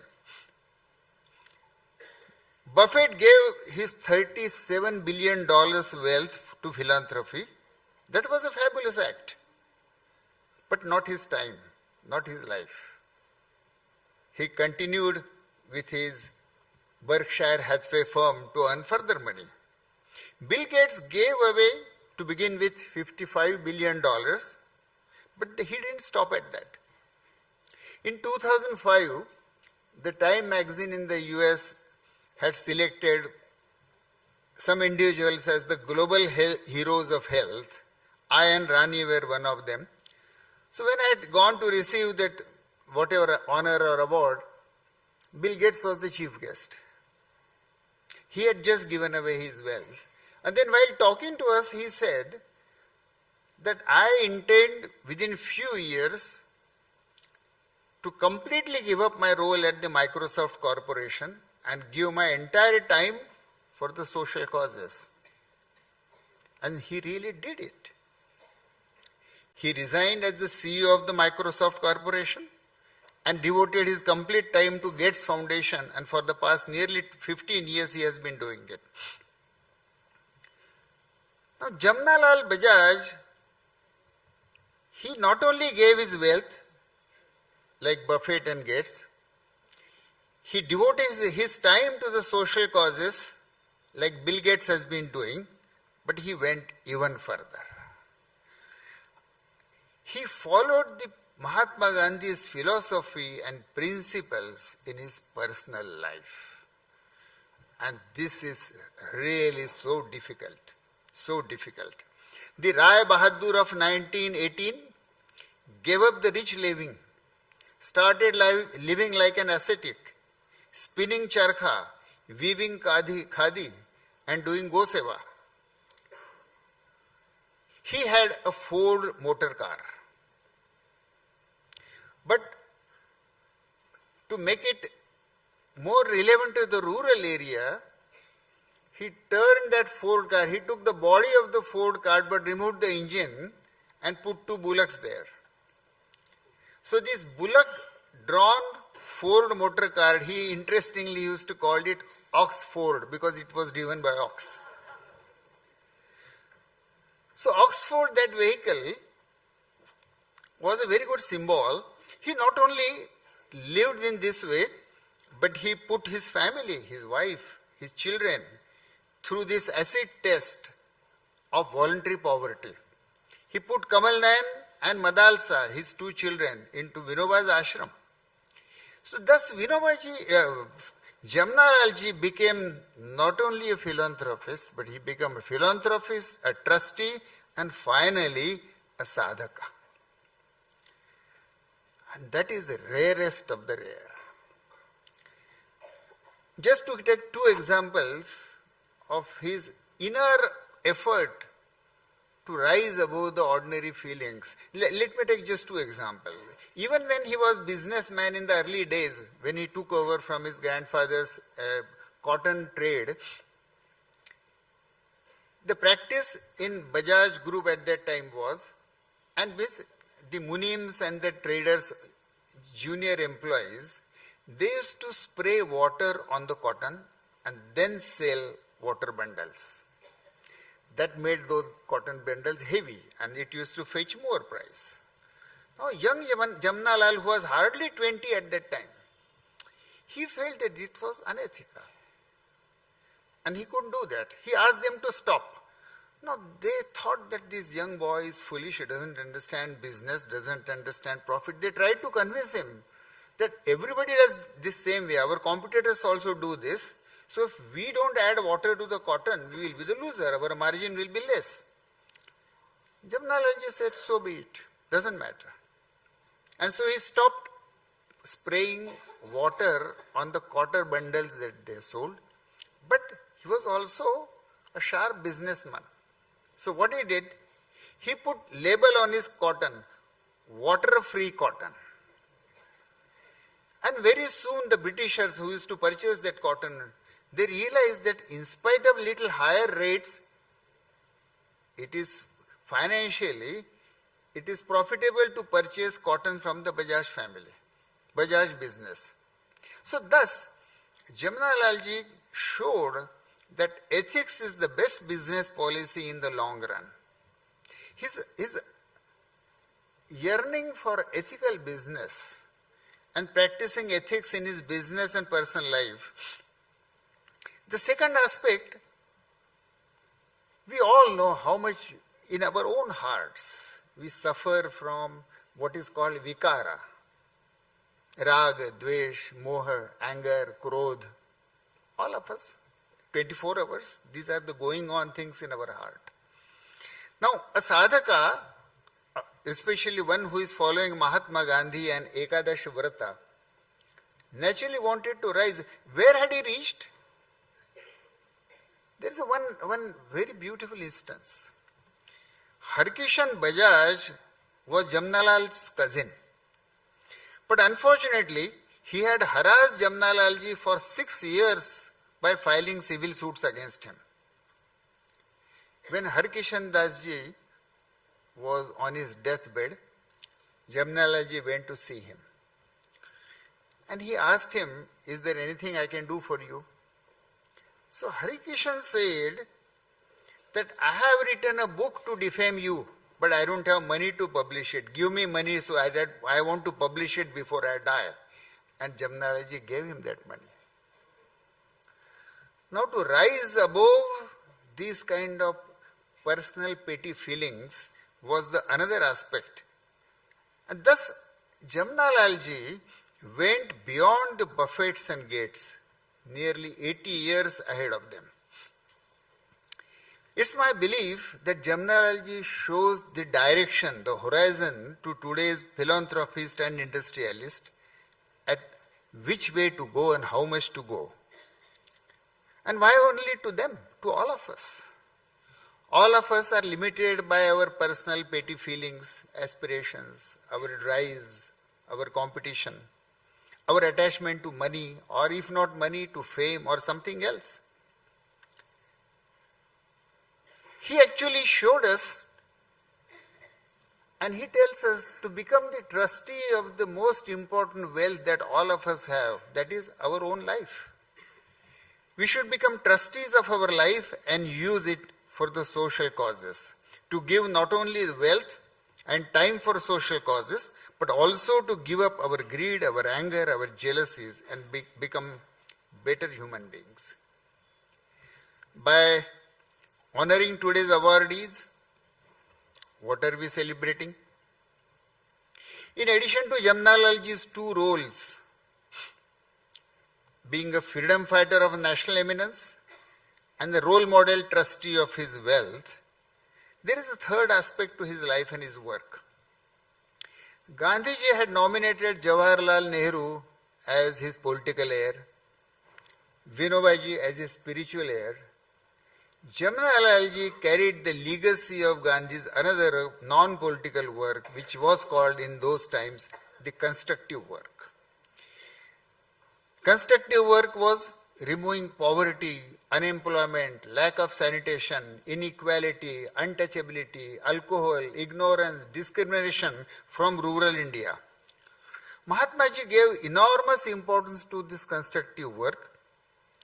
These were his means of parallel politics. To the extent he said that the culmination of all constructive programs, he had nearly 18 constructive programs. Today we might call them development and social reforms. But he said that the culmination of the constructive programs will be Purna Swaraj. So not only freedom from the British, but freedom from all the several maladies that are present in Indian society and villages. So, while Gandhiji had adopted Jamnalal as his fifth son, his son became the adopted father of Mahatma Gandhi's constructive programs. Mahatma imagined, planned, executed, and nurtured a series of constructive programs. The Trioka of Mahatma, Vinobaji, and Jamnalalji had created a new world, almost an alternative society, a new social order in and around Wardha. It was a world of alternative social and economic order. It was in this world of Wardha that I was born, brought up, educated, in Gandhiji's own school, walked with Vinobaji holding his hands in Bhudan movement, and the three ashrams where I lived and studied during my childhood were all located on the land donated by Jamnalalji and built by Jamnalalji. So at several levels, at several planes, my life has been influenced and Jamnalalji has contributed to shaping my life. I was not intending to speak anything about my personal work or personal life here as a chief guest, but on the special request that Shekharji has made, let me very briefly mention, when I grew up in this atmosphere, we used to move in Bhudan Padayatra from village to village. One day, my elder brother Ashok, who was 4 years elder than me, he and I were passing in 1963 through the rural areas of Wardha, hot summer and May month of Wardha, which is extremely hot. So we stopped for a while under a tree, and Ashok said, "Abhay, we are now grown up." I said, "Yes, we are grown up." I was 13-year-old. He said, "Let us decide what will we do with our life." I said, "Let us decide." I thought it was like eating chapati or bhakri. So I said, "Let us decide." So we looked around, and all these 13 years that we had seen in the villages of Wardha and in the ashrams and all those constructive programs, they must have all come together, that influence. So we two brothers decided that villages of India need more food, so agriculture must be improved, and they need improved health. So my brother said, Ashok said, okay, I'll improve agriculture of rural India. So I had no other option. By default then I said, okay Baba, I'll improve health of India. At the age of 13, without really understanding the gravity of what we were committing, but as if we had a tryst with destiny on that day, what we will do with our life. And Ashok did what he said. He has been working for the past 40 years in Wardha with the farmers. Wardha, Yavatmal are the capitals of farmer suicide. He has been working amongst them. And naturally, I had to then study medicine. So I studied medicine here in India, abroad. When we came back to come to the question as to why Gadchiroli, that promise that we had made to each other. So my role was to improve the health of rural India. Where should we begin? Now Wardha was a place where I had grown up, but then Mahatma Gandhi and Vinoba and Jamnalal ji had worked there. What contribution could I make there? So Rani and I thought that we should go to the place where we are needed the most. Gadchiroli was a new district carved out by government of Maharashtra out of the earlier Chandrapur district for its backwardness. Dense forest, 40% population tribal, tigers and snakes and malaria, and I don't want to list them in the same line, but also Naxalite movement and violence. So Gadchiroli was a district where nobody wanted to go and full of problems. We heard from Tulsi Munda some of the aspects of tribal life. Gadchiroli has got that kind of tribal life. Apart from the inspiration that I got in childhood from Gandhiji and from Wardha, my own belief has been that you have only one life. There is no once more here. And you can't waste this life only in earning money. Money comes in billions and trillions. How much amount of money you are going to earn after all?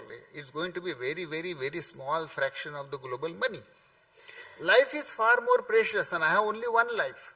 And there are trillions of dollars in the world. It would be a stupid barter to exchange your life for the sake of money. Because you have one life and money is unlimited. So we made this, I think it was a very, very practical and prudent choice not to sell your life for the sake of money, but in search of more meaningful life than money. And that's what it took us to Gadchiroli.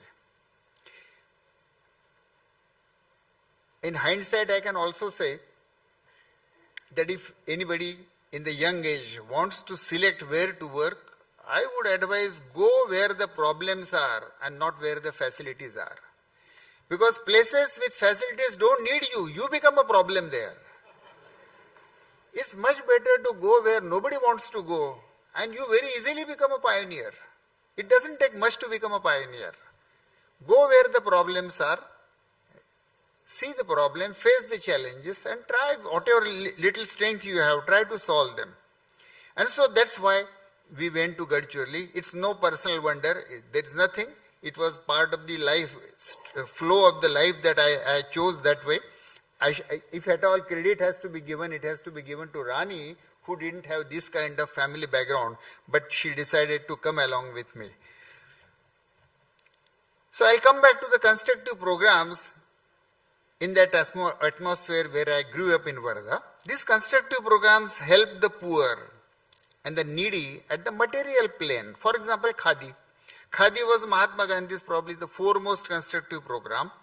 And even today, 75 years later, Khadi provides employment to 5 lakh spinners and weavers. Every year, khadi fabric worth 6,000 crore rupees is still produced every year. Jamnalal ji was the first founder president of All India Khadi Board that Congress party had established. He, his wife, his children, all did spinning and they all wore khadi. But khadi was not merely a cloth. We need to understand that atmosphere, that influence of khadi. We need to go to that period. Khadi transcended being merely a cloth or product. It became a weapon in the hands of Mahatma Gandhi and national movement, a weapon by which every man, every woman, even children could fight with the British Empire by sitting at home and spinning. Gandhi made freedom movement so much accessible to everybody. So it was his political weapon. But even it went beyond that. Khadi, let me tell you two examples. There were hundreds and thousands of khadi spinners. Once some of them went to Mahatma Gandhi and complained that Bapu, khadi काटने में जो wages मिलते हैं बहुत कम मिलते हैं, पेट नहीं भरता है. It was an ethical question. So Gandhiji assigned this role to Vinobai ji, who had spent years working on khadi, that what should be the fair minimum wages for spinning. So Vinobai ji said, give me 6 months. After 6 months, when Vinobai ji came back to meet Gandhi, he had lost 30 pounds of weight. Gandhi ji first asked him, ye kya ho gaya? So he said, you had given me a task, what will be the fair and ethical minimum wage for a spinner?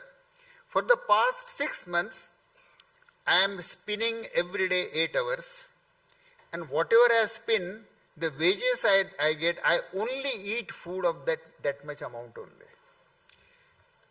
And this is the effect that I had on me.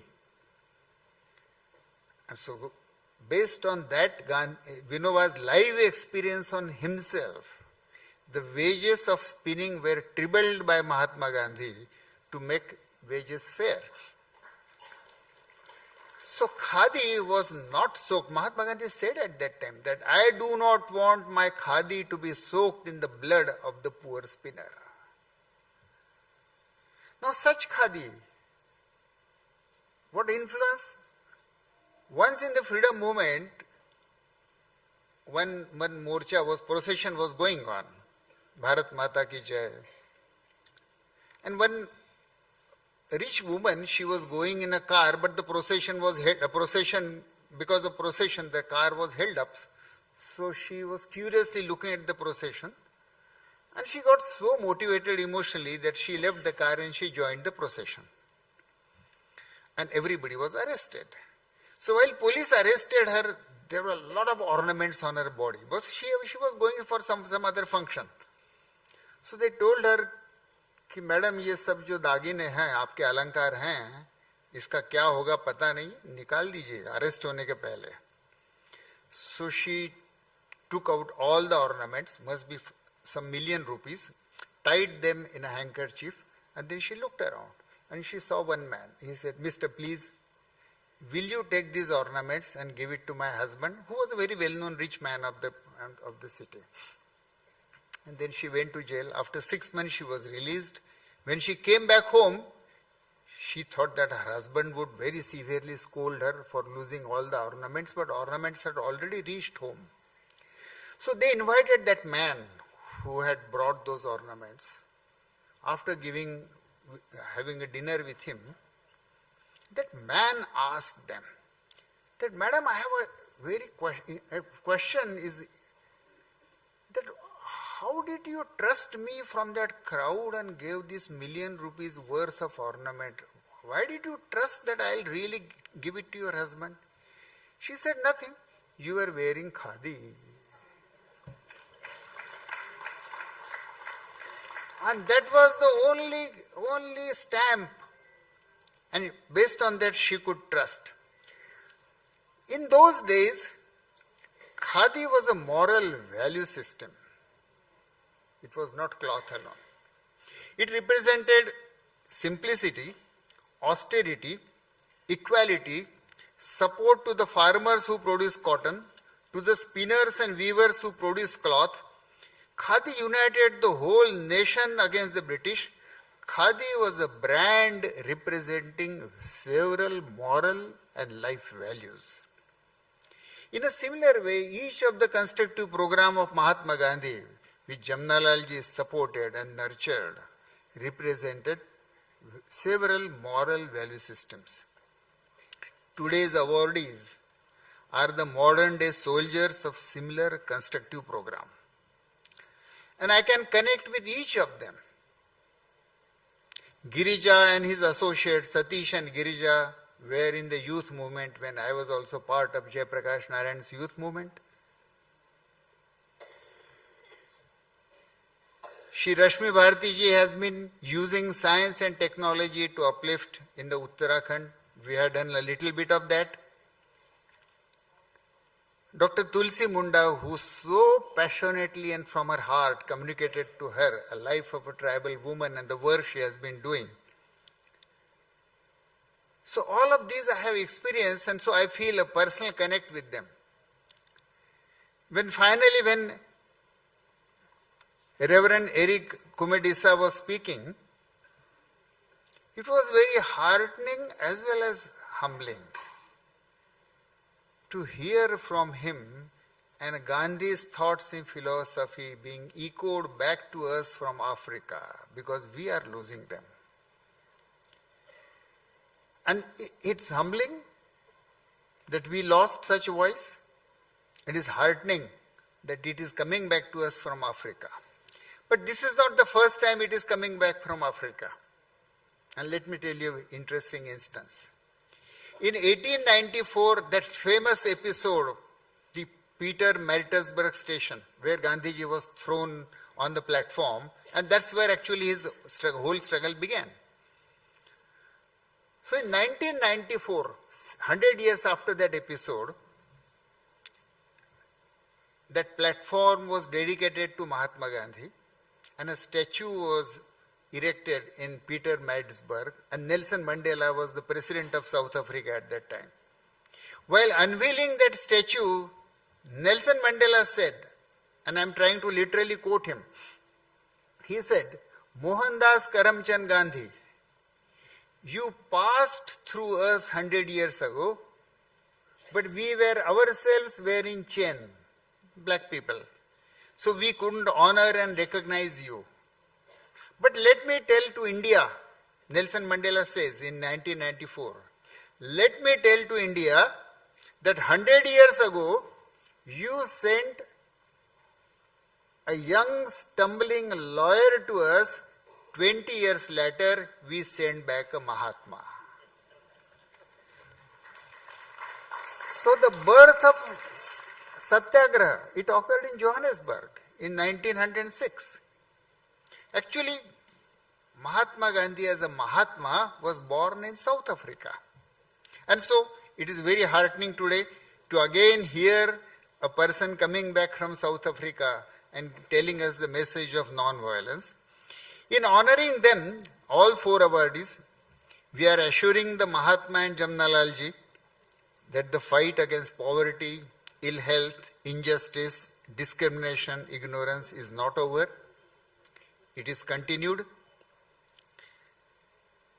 Today, for all of us, for the Jamnalal Bajaj Foundation and for all of us, it is day to remember and celebrate the life of Jamnalal ji and to connect with his modern day successors, the biological heirs, the philanthropical successors, and to the successors of his constructive work. Let them inspire us. Thank you.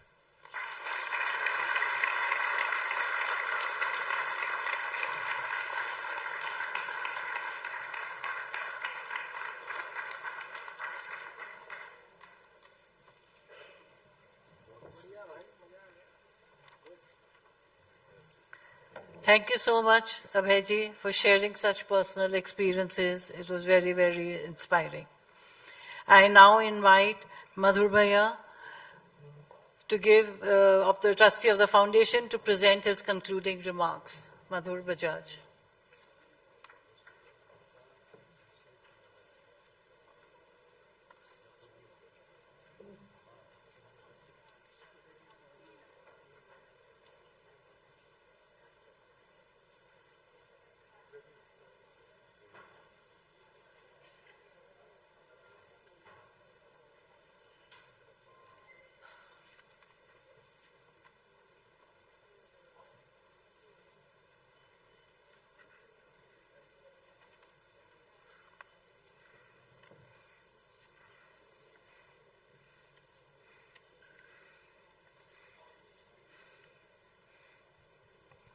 Good evening.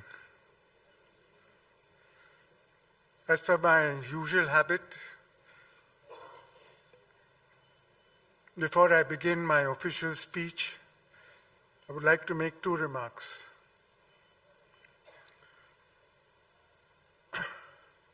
Today, the Bajaj family has found one of its own family members, Dr. Abhay Bang.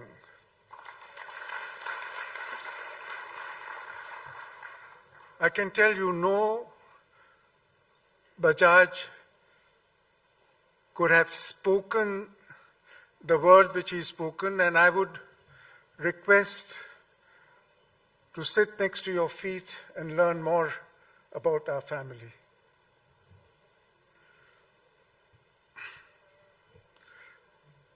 The second comment I would like to make is about another trustee today,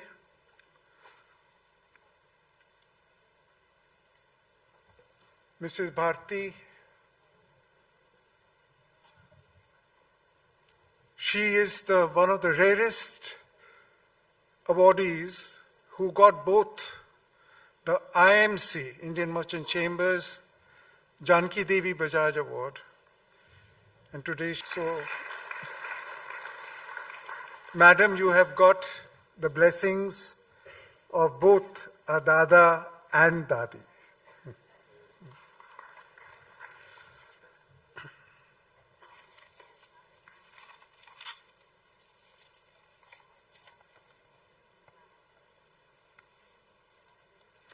Friends, lately I have been doing some deep thinking. I'm questioning the practices and rituals we continue for years, not years, decades, without thinking whether they are relevant in today's times or not.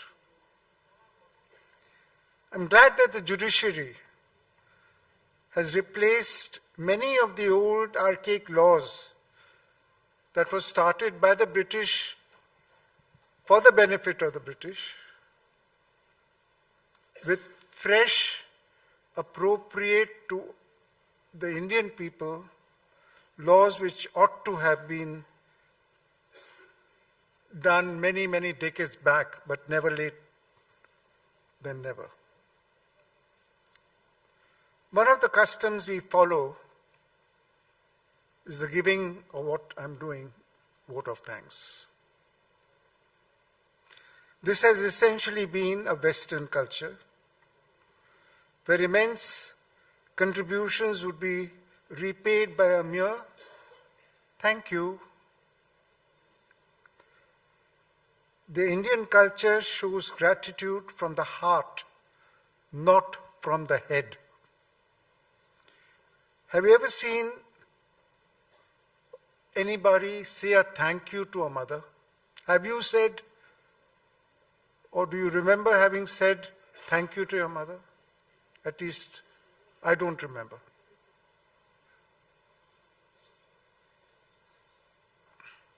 Instead, there would be a warm hug, a bright smile, or some words with feelings.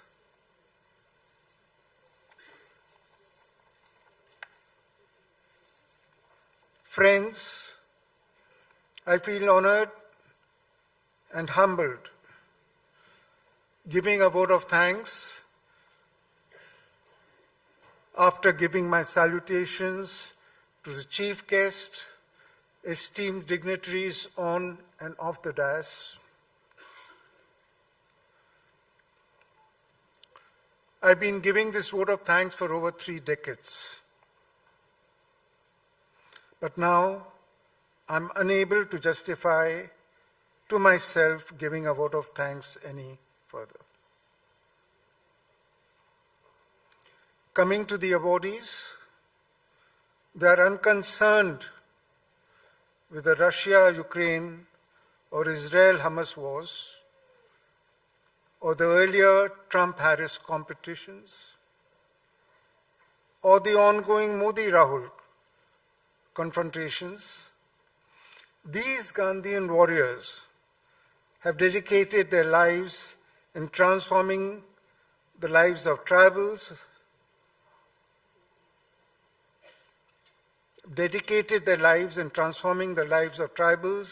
Adivasis, and the downtrodden, the poorest of the poor, without getting distracted. They deserve a thunderous ovation.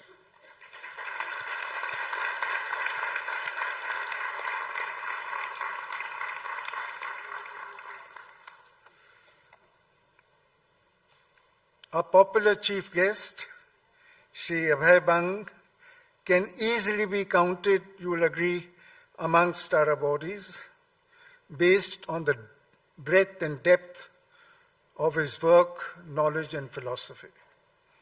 Our pranams to him. We sincerely miss today the presence of our Nobel laureate, Shri Kailash Satyarthi, whose life is in danger every minute as he uncovers the highly lucrative and profitable ways of the traffickers of innocent and helpless women and children, and subjects these culprits to severe penalties and punishments. I know that he is focusing his attention to us at this minute, and wherever he is, he's blessing us, and would have hoped that he would be here today. We all need to bow down to him. Dr. Mashelkar has the energy, perseverance, and a commitment to value add to different segments of society. Hence, he is a member of several NGOs and institutes and chairs most of them. He is also a recipient of numerous honorary doctorates. You have to be well respected and recognized to win an honorary degree from a well-known institute. A small word of gratitude obviously will not do, will be highly inadequate. He deserves a royal salute from all of us. Let's give a clap.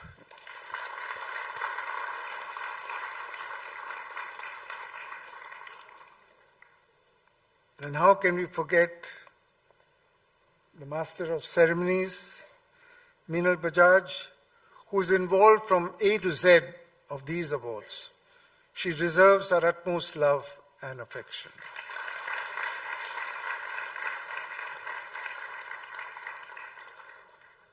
Ladies and gentlemen, well, it's only fair to recognize the contributions of the trustees, the selection committees, the media, the hall management, and the enthusiastic audience, that is all of you, for gracing the occasion year after year and making it a grand success.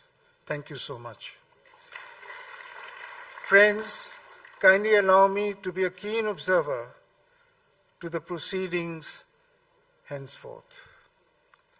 My hearty namaskar to one and all for your deep affection and valuable encouragement to me for the last 34 years that I have stood here, year by year, without a break. So my final goodbye, alvida. Thank you.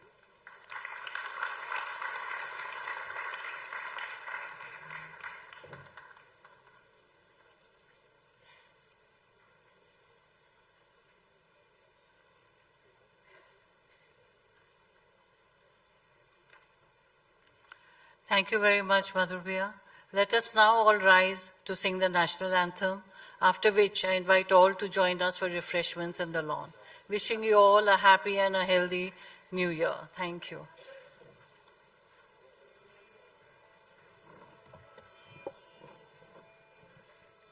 जनगण मन अधिनायक जय हे भारत भाग्य विधाता पंजाब सिंध गुजरात मराठा द्राविड उत्कल बंग विंध्य हिमाचल यमुना गंगा उच्छल जलधि तरंग तव शुभ नामे जागे तव शुभ आशीष मागे गाहे तव जय गाथा जनगण मंगलदायक जय हे भारत भाग्य विधाता जय हे जय हे जय हे जय जय